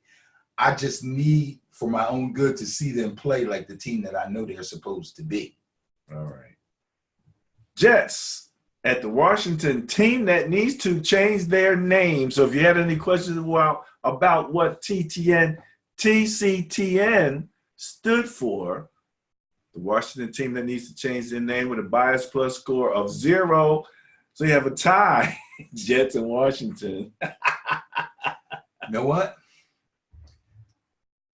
Even though the Jets beat my team, the Giants, last week, I thought they did it pretty impressively. I like the Jets. Washington has shown me nothing this year. Plus, Haskins is a turnover machine too. That guy, it's going to be a long time before he's a good NFL quarterback. Yeah, I hope I eat my words. I hope he plays way better next year. But I don't think that's going to happen. He ain't ready.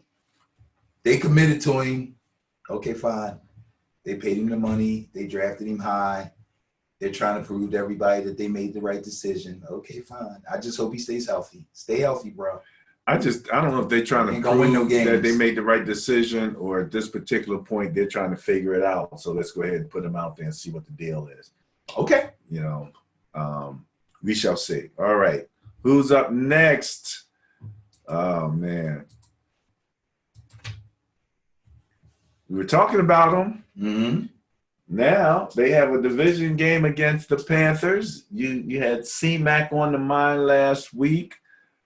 The Falcons defense played out of their mind, but the bias plus score of 9 favors the Panthers. You still got C-Mac on the brain, man? Still got C-Mac on the brain. I also have on the brain that I'm looking at the fantasy projections, and DJ Moore and Curtis Samuel, the 1 and 2 receivers for Carolina, are projected to score pretty well in this game. So even though the Atlanta defense, and that's why I said the Atlanta defense must have played over their heads, but they did it in the Superdome, which is a little scary. So now let's see if they can do it again in Carolina. I don't think so. I don't think so. I'm going to take the Panthers. Going with the Panthers. Yeah. Makes sense. Okay. Who's up next? Moving right along here. We got a flow going. Oh, this is a good game. Oh. Low. And ding, ding, ding. The intriguing game of the week. How could you not? Yeah. Deshaun, Versus Lamar, 7.2 bias plus score favoring the Ravens. Look, let me tell you something. Let me look at something real fast. This is where we start. This is the fun of the NFL right here. Houston coming in 6th in net points. Baltimore coming in 3rd. Baltimore has 12.3 average net points per game. Houston at 5.2 points for Houston 8th. Baltimore 1. You got the 8th against the 1. Defensive points against Houston 15, Baltimore 13. Yeah, kind of close there, buddy. And turnover differential 0.3 for Houston, even 0 for Baltimore. I don't see a big deal there.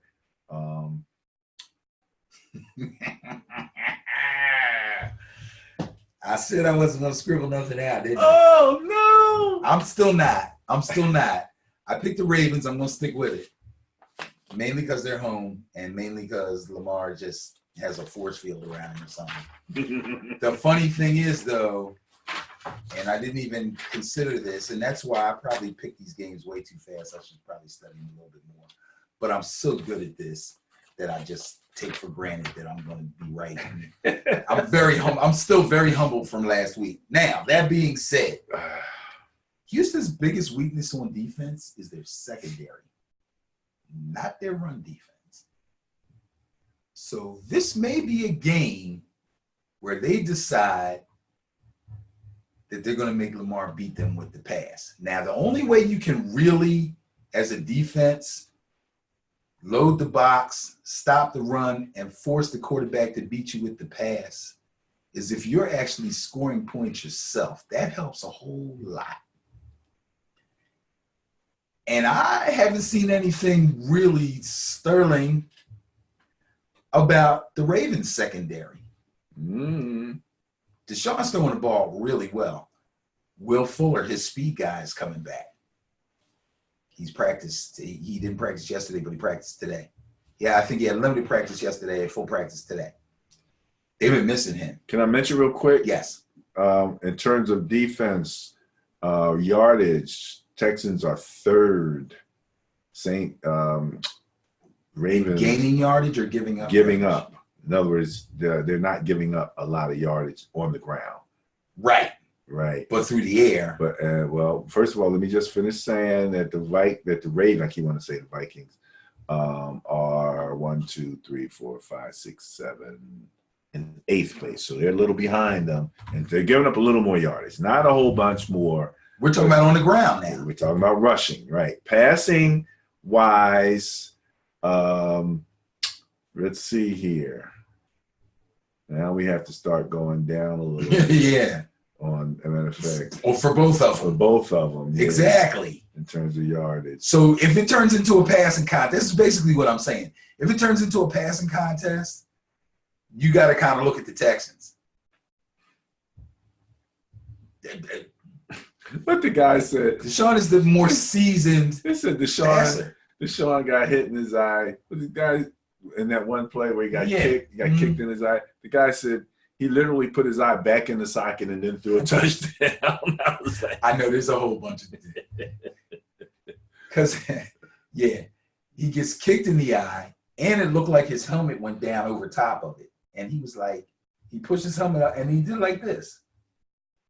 yeah. I'm like, dude, you're checking for blood in the middle of a play, But he's and then throws a dime. Throws a dime. Now 32, 31, 30, 29. That's where Houston comes in terms of giving up yardage. Yes, they do. Defensively. So that's a weak point for them. Okay, yes, it is. That's why I said they're good against the run. They're bad against the pass. Mhm. So now what's Baltimore? Where are they at in the passing ranks defensively?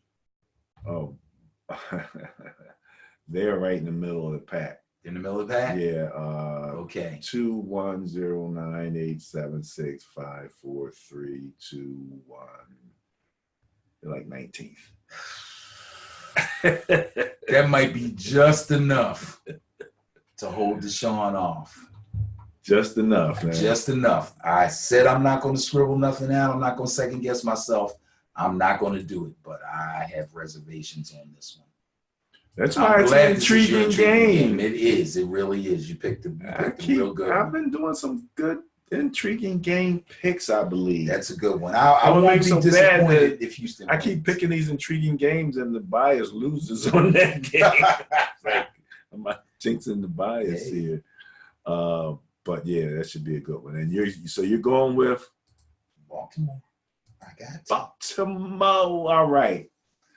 My Niners, my beloved Niners, going against the Cardinals. Now, as I said to you a little earlier in the show, I had the game running on. I played my franchise game. I literally had to come from behind to win that game. Just like I was saying about with Kareem Hunt coming back from the Browns and you getting the surprise. It happened in real life with the Cardinals in that last game. Who was it that they brought in at running back? And all of a sudden, Kenyon Drake. Yeah, he's running like an all-star again. And it's like they had it counted for everybody, and they're like, except for him. Yeah. You know, they really hadn't counted. And it's for that funny level of because talent at as running soon as back. the trade was made, people were like, if you had him in fantasy on the Dolphins, you might as well sit him on your bench now because he ain't going to do nothing with them. Oh, For the really? Cardinals, yeah. Talking He about- comes right after the first game and goes He bananas. goes bananas, man. So this is your other 20 bias plus score area favoring the Niners. But I think that, especially with all of our injuries, this could be a very close game. This could be, and it's a division game. Don't so wish you a close got game the on yourself, weird. bro. I ain't wishing it at all. I'm don't just want that. saying, man. It's, You don't want that because if and it we turns out struggle to with be these running quarterbacks. We struggle with him. We struggle with Russell. You know, these little guys. What did they say? It was like trying to catch Russell a squirrel. scrambled y'all to death. Yeah, he was in the pocket and you couldn't get a hand on him. He took a couple sacks. The rush was heavy. I'll give you this. Y'all stayed on him. The rush was heavy. I have to go back. He got sacked at least 3 times, if not more. So y'all were all over him, but it's the ones he escaped and got the pass off. One time he ran, you're not considered throwing a pass over the line of scrimmage unless your whole body is over the line of scrimmage. He came close a couple times. What He about came close a we didn't couple talk times. about the coin flip. Oh, you didn't know about this? What happened? What I miss? When Seattle came out, The opening of the game? the backup quarterback. No, in the overtime. Was it overtime? Did he Yeah. do a coin flip? Yeah. He said tails. And the ref said, you have heads. Flip, boom, heads it is. Which way you want? What do you want to do? And I'm sitting there going, Is that what happened? yeah, I'm sitting there going, Wait, I I thought don't Russell think- Wilson called it. no, this was, what's his name? Who's the backup quarterback? The guy that used to be with the Jets.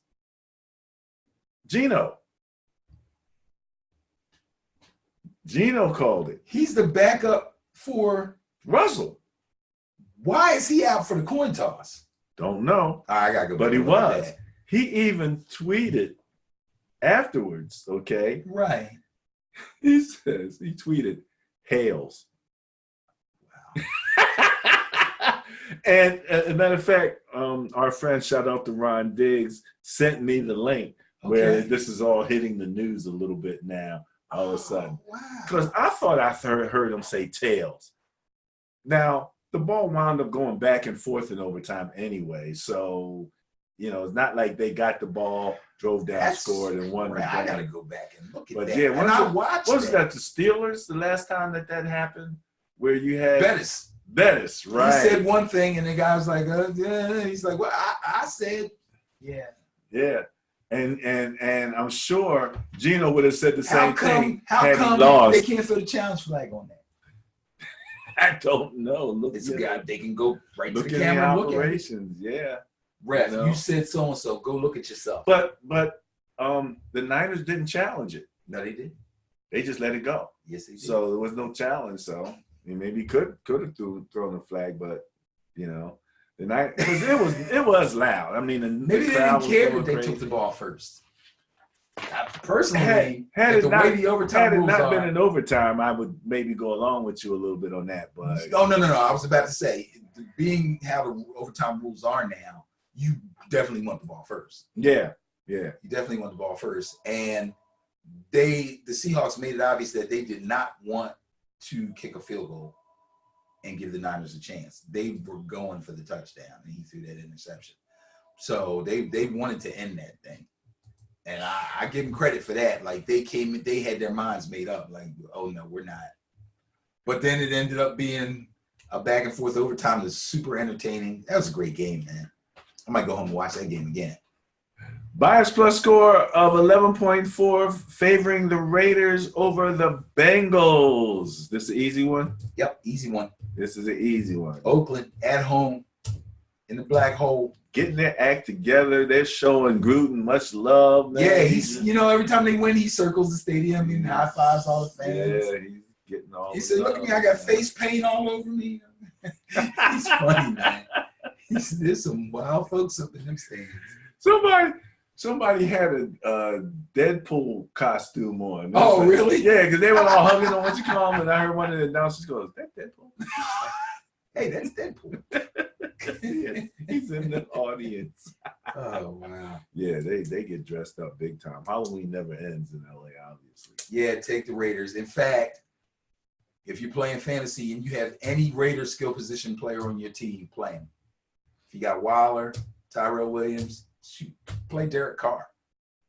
Definitely play Jacobs. Jacobs is every week. You never sit Jacobs down. Yeah, you gotta like that guy, man. You gotta like that. All right, who's up next? Two teams coming off buys. At the same time, another team, another score that's up near 20 at 19.9, favoring the Patriots, but they got to come into Philadelphia Yeah, with our 50-some degree weather. I think it's going to be maybe in the 40s at the worst on Sunday. it's gonna be nice. Yeah, it's supposed to be getting nice as we go into the weekend. It's going to be Oh. cold. It's cold like now. Okay. Now and tomorrow, but that's going to be a little bit better. All right. Well, that's good. As far as I remember, yeah. So poor Philadelphia fans are going to come in with visions of the Super Bowl dancing in their heads. We own this team. No, Nick Foles owns this team. Oh no, you went back to there. Yeah. The statue. Number one, that's not even fair to say. This ain't even the same team. So that's true. really, and Belichick coming off the bye, I'll take every time. I'll take him over Andy Reid coming off the bye. So I don't know what Doug. I don't know what his coming off the His bye bye record is. Well, he record hasn't is. been a head coach for a couple of years now, Yeah. so that He's got a couple of buys on his belt. So Yeah, yeah, I just don't know. just a couple. I just don't know. That's a good question. I think New England's defense is going to be far too much for Carson Wentz. But wait, the Eagles just brought in a new receiver. That should. A new old receiver whose main problem was dropping passes. and nobody's blaming him for being fast at all. Our receivers are dropping too many passes. Let's go get another receiver that drops too many passes. As Come one on, guy man. said, if you are going to be that type of receiver that you're not really going to blow past anybody, you got to at least You gotta catch, at least the, catch ball. the ball. You got to at least catch the Exactly. ball. All right, so you're going with the Patriots. Exactly. All right, I can't talk you out of that one. Eh? This game is far closer than it should be. The next game up. Yeah. Well, you say that it should be. I mean, off the top of your head, you look at you it would and you think that this is a game where and then you think again and say, oh yeah, I can see it being close because you got a really good defense and a really good offense. But then if you think about it a third time, you realize that really good defense is not as good as they should be. And that really good offense is really not looking good. Chicago came in ranked 17th in net points. Rams are ranked 9th. Chicago's 27th in scoring. Rams are 10th. But Chicago was 4th in points against. Rams are 16th. Okay, so that's middle of the pack against a defense that's still pretty good on the back end, but has trouble with the run game. Only problem for the Rams is Mr. Gurley's not really the beast that he used to be. So the advantage you would have had it running the ball against the Bears doesn't quite seem to be there. Now, I keep thinking, because the guy looks totally healthy, I don't understand what's going on with him. So I keep thinking one of these weeks he's going to blow up for like 160 yards and run the ball 25, 28 times for, you know what I mean? And 2 touchdowns. I haven't seen it happen yet. It could happen here. They are at home. The beautiful weather. The Bears are still starting Mr. Trubisky. I don't know when this thing is going to blow up on them completely. But then didn't they win last week? I saw something about. I saw them in the locker room, and the coach was jumping up and down and screaming and yelling. He was all happy. So I'm assuming that they won last week, but the wheels are like wobbling like this, but they haven't completely fallen off. I think that's where Chicago is right now. The Rams could put them out of their misery if they could really get their offense going. So this is actually an interesting game. This is the Monday night game. I'm sorry, it's not the Monday night game. It's the Sunday night game, right? Right. Okay, so this might be worth watching for curiosity's sake. Not that I'm expecting a Chicago beat Detroit last week. Yeah, okay, whoopee. Matt Stafford wasn't there. If Stafford played, he'd outscored Trubisky with his eyes closed. Yeah. So Lions can't catch a break this year. yeah, they're really, yeah. All right.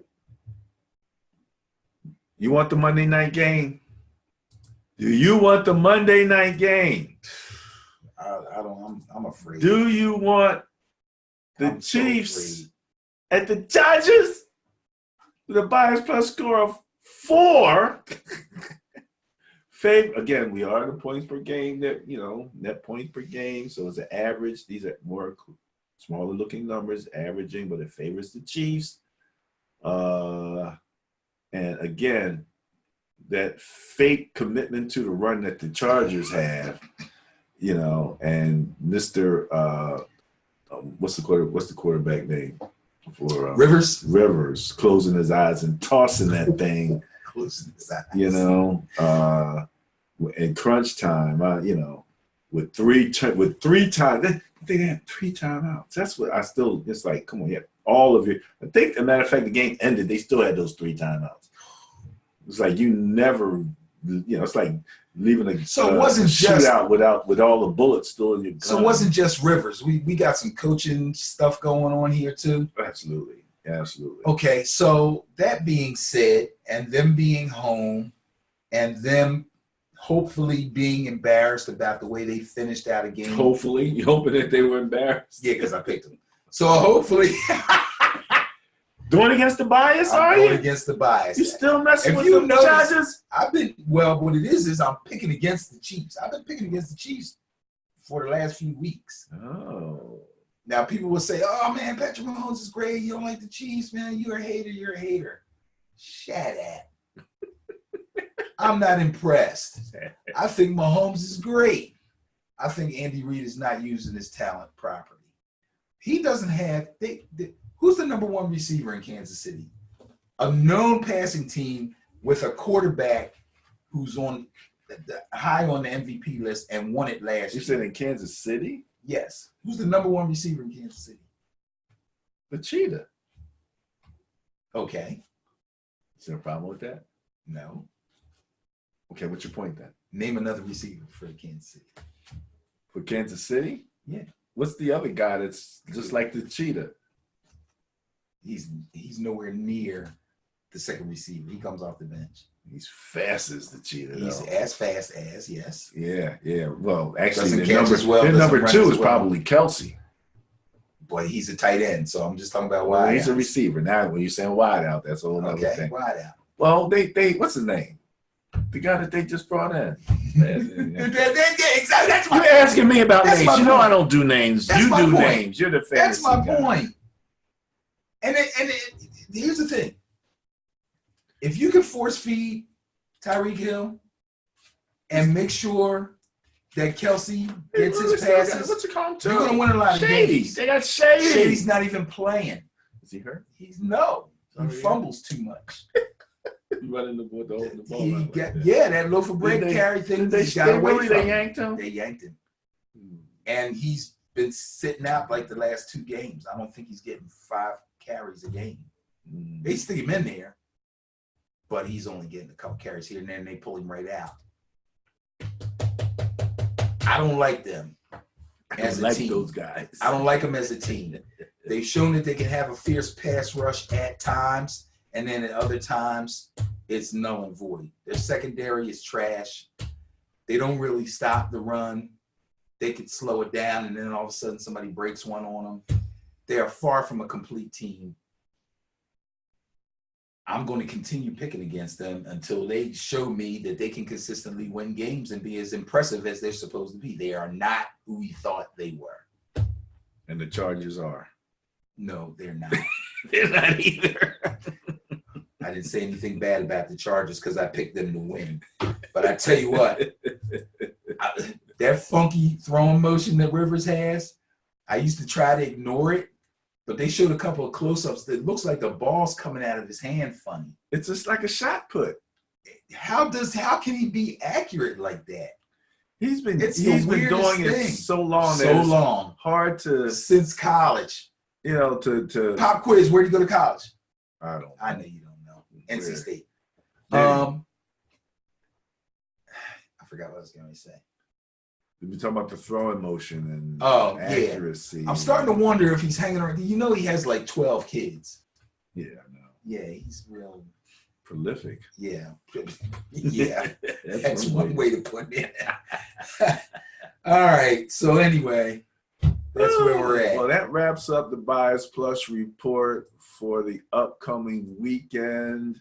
I hope we do better than we did last Please, football weekend. gods, please. Genie Christmas. All right, we're going to set up for some commentary, maybe a little rant or two. Bear with us, and we will be right with you. All right, Ben, so we're coming to the closeout, and near the end of the show, we always like to have our commentary, any rants. And we talked about this a little bit before the show, so let's just get to the big news of the day. On today, what is this, Wednesday, November 13th? Yes. All right, it's not a Friday the 13th, so we should be okay.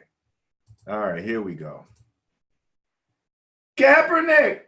You know, I used to call him CK. I used to call him CK and the Capper Kids. That was my man. He was getting it done.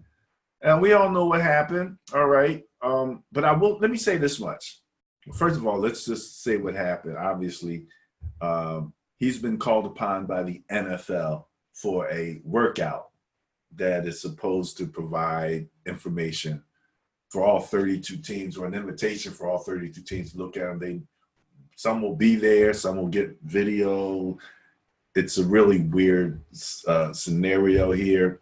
So I made a few notes. I'll just go through some of the, let's call it stream of consciousness at this particular point on this particular issue. You can fill out details or whatever. Now, first of all, and I think probably the most significant thing that I kind of came to a newer understanding of was why he left the Niners in the first place. Because as I was saying, the Niners were really the only team that supported him. They didn't try to stop him from doing anything. They didn't stop him. He didn't get fined and none of that kind of stuff. Right. And I literally saw Chip Kelly support him, you know, verbally in public, in press, in a meeting with the press. So, but then they brought in the new regime, right?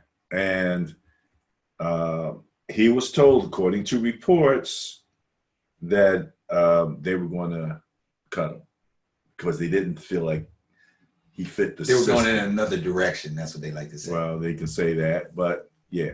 And what's kind of weird about that is that they kept the backup quarterback. I had his name, CJ Beathard. Yes. Who's kind of like Kaepernick, you know, not in terms of being this tall, athletic, et cetera, et cetera. So they didn't cut him, you know, but again, Kaepernick had a contract, a big contract. And we talked about the guarantees. So apparently he only got about 30% of what that potential guarantee was on that contract. He got somewhere between 30 or 40 million.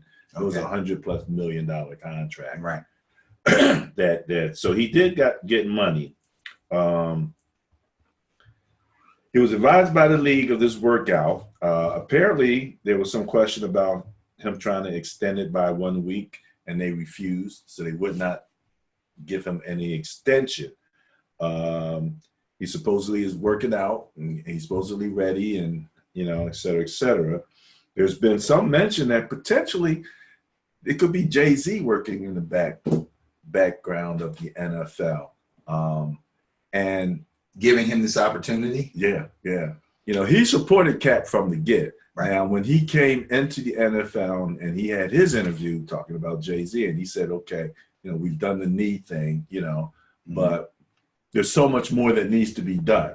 I was hoping back then that Cap would have joined them and would have joined the alliance, the coalition that was given the $80 million by the NFL to do community work, to go out. You mean after the fact? After after the suit and the settlement join? Because we already know why he wasn't going to be a part of the coalition. Why? He felt stabbed in the back. Well, he said that, yeah. But again, we talked about, they had a common mission. So it's not about the personalities and stuff. It's a common mission. You know, the goals are there. The goal, yes, but it seemed like no individual player had anything to lose or to give up except him.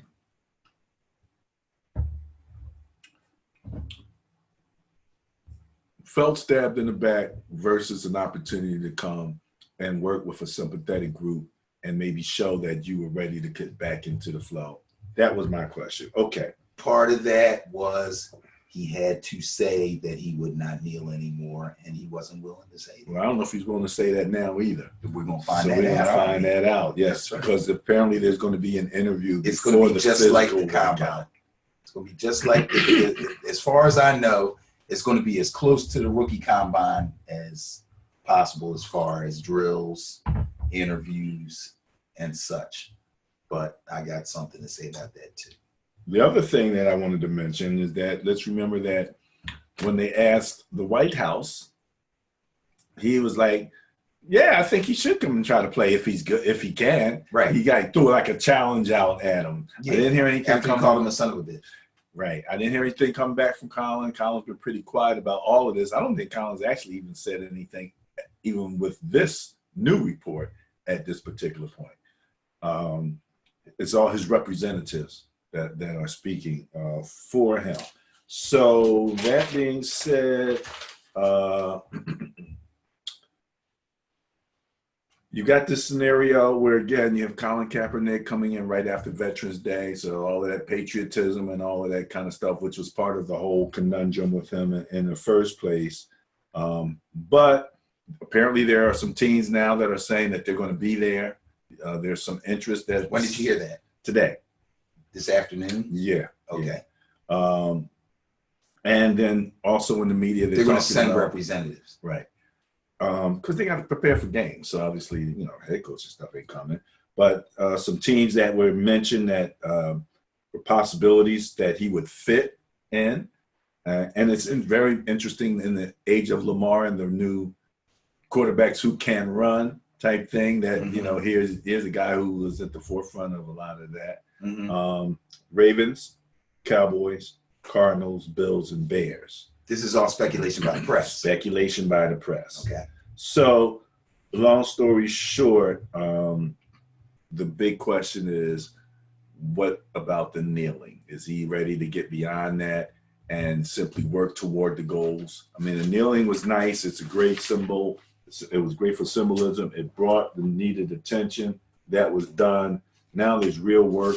You and I have actually gone online to the coalition's website and seeing that what they're doing relative to working through with local people on legislation and actually being in the court system and actually helping, like what they did with Philadelphia District Attorney in terms of getting the cash bail situation changed so that the poor person who gets picked up for some minor infraction is not stuck in jail because he can't come up with $1,000 or something in a bail, and some other person who's done something potentially worse than that, but now they've got the 1,000, 5,000 or whatever, and now they're walking the street. They still have their job, their family's still intact until they've gone through the whole court process where the other person is sitting in jail. So, that inequity against poorer people is something that the coalition worked on. It was lauded.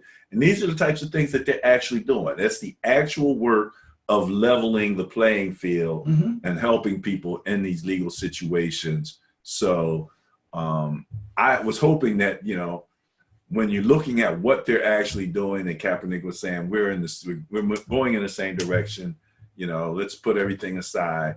I was getting the feeling like it was becoming more of a, it's about Kaepernick more about Kaepernick than about the mission. Now he still does his thing. He's feeding the homeless. He still has his, know your rights camp and all of that. But, people weren't not watching football because Black people were getting killed. They were not watching football because Kaepernick wasn't getting the job. And I wasn't sure how much of that he was kind of just using to continue, building on in terms of his name or not. We shall see. And so I'll let you go from there. Richard, you had a few things to say. And I'll drink some. I don't really want to go all the way back to the whole kneeling thing and the coalition thing, because as far as I'm concerned, I think he had legitimate reason not to want to join the coalition. He had attempted to be a part of whatever it was that the Players Association wanted to put together. He was, as far as I could tell, and as far as I heard, and as far as what I read in the beginning, was all for it because it seemed like they were ready to join him in this mission. Just like people joined him when he was the first to kneel, they were willing to join him in the mission of trying to take care of some of these issues. Okay.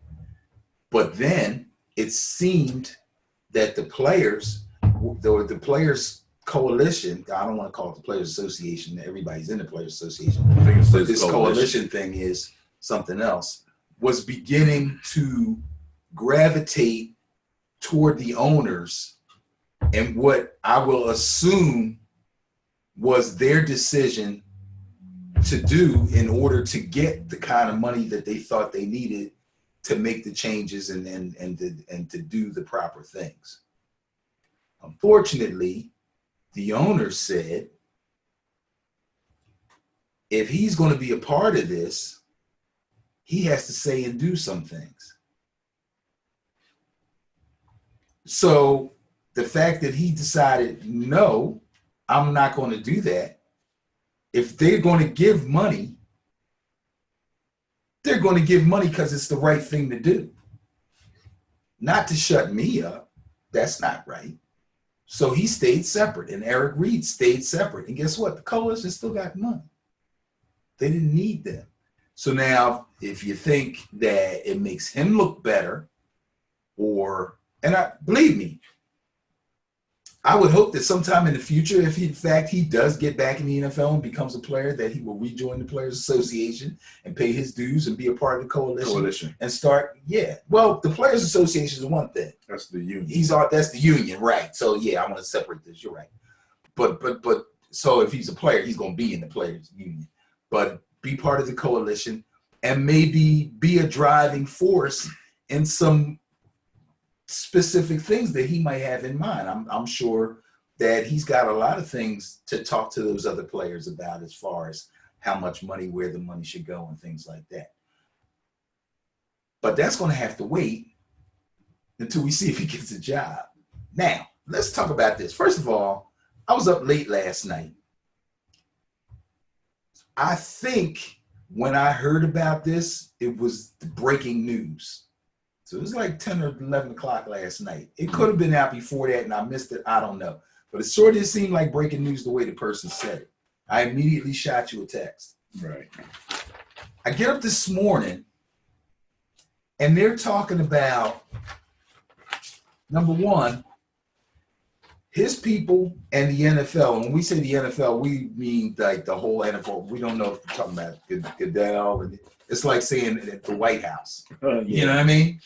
So his people and the NFL had talked about some sort of a workout situation where teams would be able to see him in action and he would be able to talk to coaches / GMs about where he is as far as football is concerned.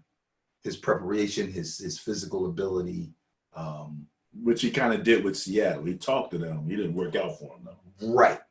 But it was pretty clear that he was going to have to get some kind of backing from the NFL to actually pull this off, because a lot of teams, knowing that he won that settlement, were probably like, I won't bring him in because he sued the NFL. We work for the NFL. That's not something that's why nobody will work him out. Just talking about working him out or bringing him in and talking to him makes you look good, but you ain't really do nothing. They had no intentions. Seattle Or anybody else that even talked about bringing him in and didn't do it had no intentions of hiring him. That's PR if you ask me. Okay, but now the NFL is saying it's cool, but look how they did it. Obviously, they talked about this here and there, but it never happened. Then all of a sudden, they say, all right, we'll do it in 4 days. 4 days? Yeah, on Saturday in Atlanta. Which some people are saying rarely happens that they do any kind of a tryout on the Saturday. Usually it's Because what are NFL teams doing on Saturday? prepping for Sunday. Exactly. Coaches, GMs, presidents, vice president, player person, everybody. Everybody is somebody. They're going through their normal, preparations for games. They're traveling. They're either on their way somewhere or they just got somewhere. They're having walkthroughs. You can't do that without, you know what I mean? Come on, man. Saturday. So he asked, can we do this on a Tuesday? Which is the day that most teams are free. So he asked specifically for Tuesday. He asked for a Tuesday. They said no. They said no. Then he said, can we push it a week to the following Saturday? Because you're obviously trying to stick me on a Saturday. So give me a week then. They said no. Yeah. Yeah, that's 4 days after why Veterans there's so Day. much skepticism. 4 days after you know. Veterans Day. They're keeping that up there. Yeah, that's what I said. Right after He Veterans said Day. 2 trillion times. It has nothing to do with the armed forces. It has nothing to do with the flag. It has nothing to do with any of that. And out of the clear blue sky, we're going to give you a workout 4 days after Veterans Day. I sound like conspiracy theorist? But what's This the is messed conspiracy? up, man. That's the question. Here's the conspiracy. Okay. I think Jay-Z does have something to do with this. I think he sold it to them that it would be a good idea for the NFL to give Kaepernick another chance. And they're going to. I believe this is real, but they're going to do it on their terms because they still a little butthurt about losing that case. So they're not going to make it easy on them. Now, if there's a team or some teams out there that are serious enough that they can, I shouldn't say sacrifice, but they can get somebody. If any GMs go to this, I'll be surprised. Excuse me. But I will look at that team as being serious. No coach, no head coaches are going to go. No, let me mention, coordinators are from what gonna I go. understand, because he is an unrestricted free agent, Yes, he would come in at league minimum with no choice. fine. So he, now next year, the Yeah. other thing is the timing. Going into week 12 of this They're not going to make it season, easy. So They could have done this anytime. They could have did this yeah, week 3. it could have been done. They've probably been before talking about it. the trade deadline, Sure. et cetera, et cetera. Sure. There was a deadline that just passed yesterday too, Mhm. and it had to do with trades and all of that kind of Okay. stuff. I heard nothing on the news about it, so I think where it was a deadline. Was it one of those things where we're going to put you on waivers, you have to clear waivers, and then you can go to the team of your choice? Or we can sign you back? I think it One of was them more kind of like things? you have to have your trade signed by this date, and, Okay. it was all done already. And so I don't think it was anybody, Yeah. anything big there. But just to mention, because I know when the AAF apparently approached them, he told them he wanted 20 million or something like that. They were nowhere near paying that kind of money. But they don't have any kind of rules like that. If you this and you that, then you have to come in the league minimum. They didn't have anything. No, they didn't have anything like that. But all they had was they had a flat pay across all positions. Right. It was like 225,000. Right. So if you know that and you say you want 20 million, then you obviously just don't want to play. you ain't trying to play. Exactly. We had come to that conclusion. Yeah. So And again, obviously he wasn't trying to go to Canada and play No. there. no. Although I would have liked to see that. I said that would have been He would have excelled. he would have went up there and showed off. Did a Warren Moon on him. Did a Warren Moon on him. So I thought that was an option, especially if you just want to play football. You know what I mean? Yeah, You really but just want to he get out there just wants to prove he can play NFL in the NFL. Well, you would have got a And shot. I think, and if I'm wrong about this, I'm going to be really angry. but I think they're really going to give him a real chance to do this. It's just they're kind of. So you think he has a good probability of actually getting picked up by somebody? No, I didn't say that.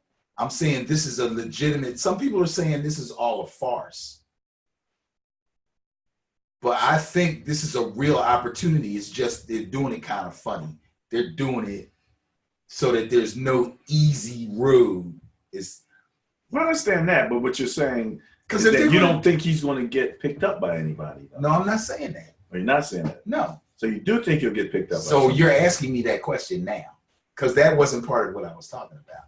I was only talking about the opportunity and whether it's a real opportunity. Well, I'm trying to understand what real means.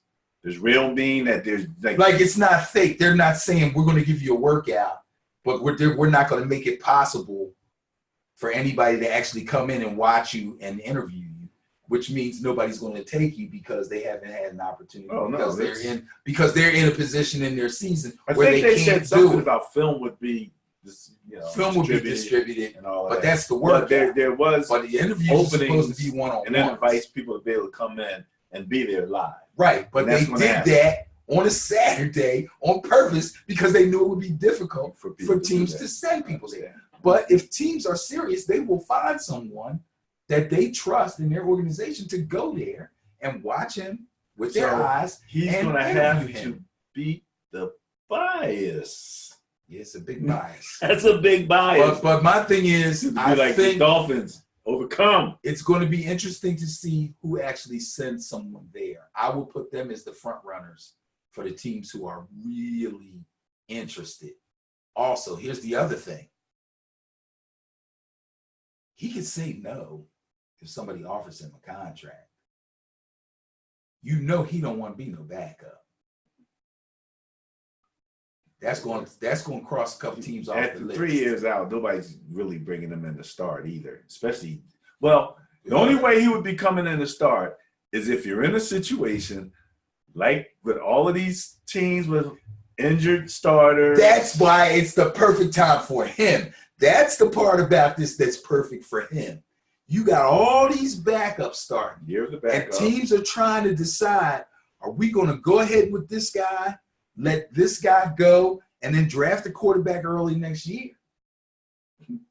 You know, he could come in for the Bears. That would be an interesting. He could come in for the Bears. You know? He could come in for Carolina, although I really think they really like their backup. They like their backup. They really like that guy. But there's a few teams. He'd be a heck of a backup to that backup, you know. And he push him. He'd push him, no doubt about it. So, well, so the thing that I want to say is that I think for both you and me, we are hoping for the best for Kaepernick. Absolutely. I would like to see him back in the league. Yes. You would like to see him back in the league. Yes. We understand that, you know, they put some spikes in the road there, you know. You'd probably be driving to the thing, and I was going to get a flat tire and looking, well, spikes. I'm going to be late.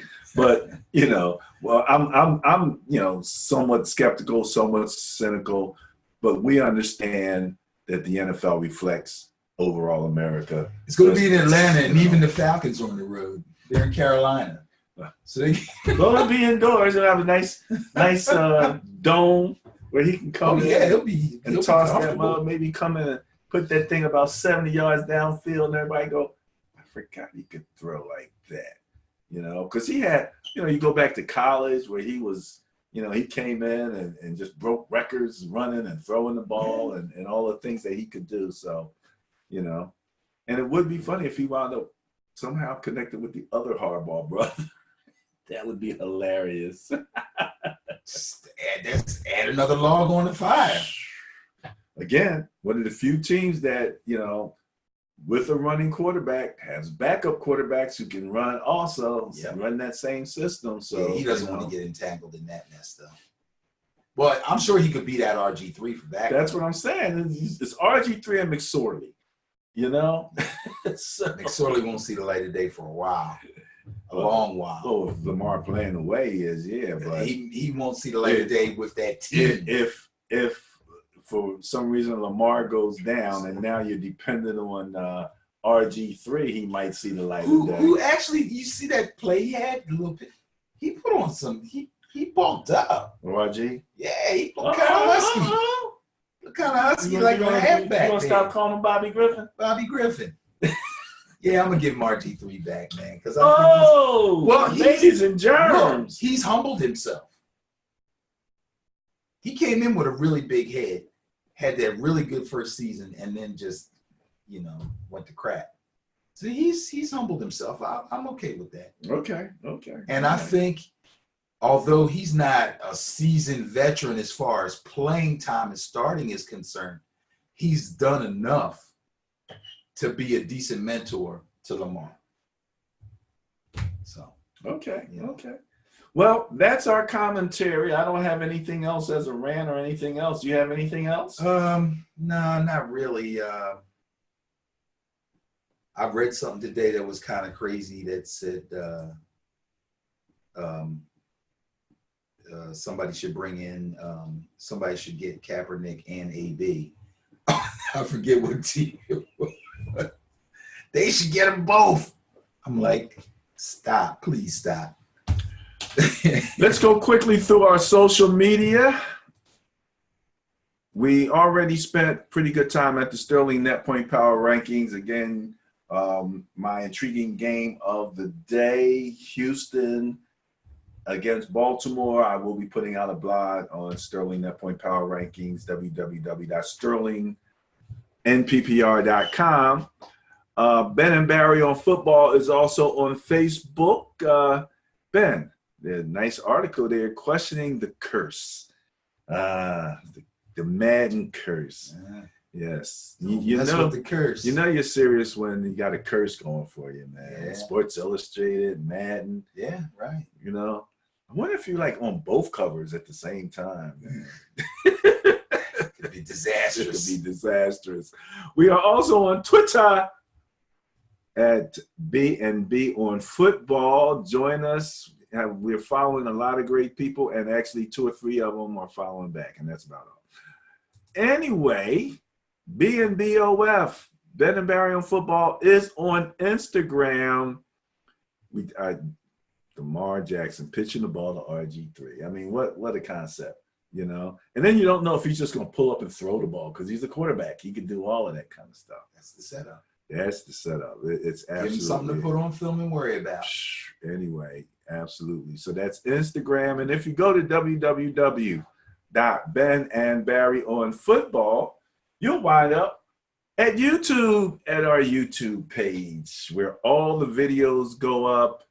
And again, we are an amateur operation. We don't get paid. We don't make any money. We're just here for the fun and for the experiment, the grand experiment of the Sterling Net Point Power Rankings and how that all fits.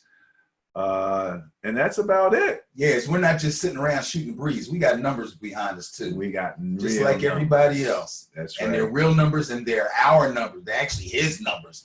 But no opinion. I love being a part of this. No conjecture. No conjecture. This is real stuff. Straight and numbers. We go from there. That's that. We start from there, and hopefully we'll have a better weekend. Dude, nothing could be as bad as last week. That was a nightmare. Never say never. No. Never I refuse say to believe that I never. could ever pick games that bad again. Okie doke. Not this season, anyway. All right, let's try not to. Yeah. Any last words? Last words, or you know me. Go Knowles.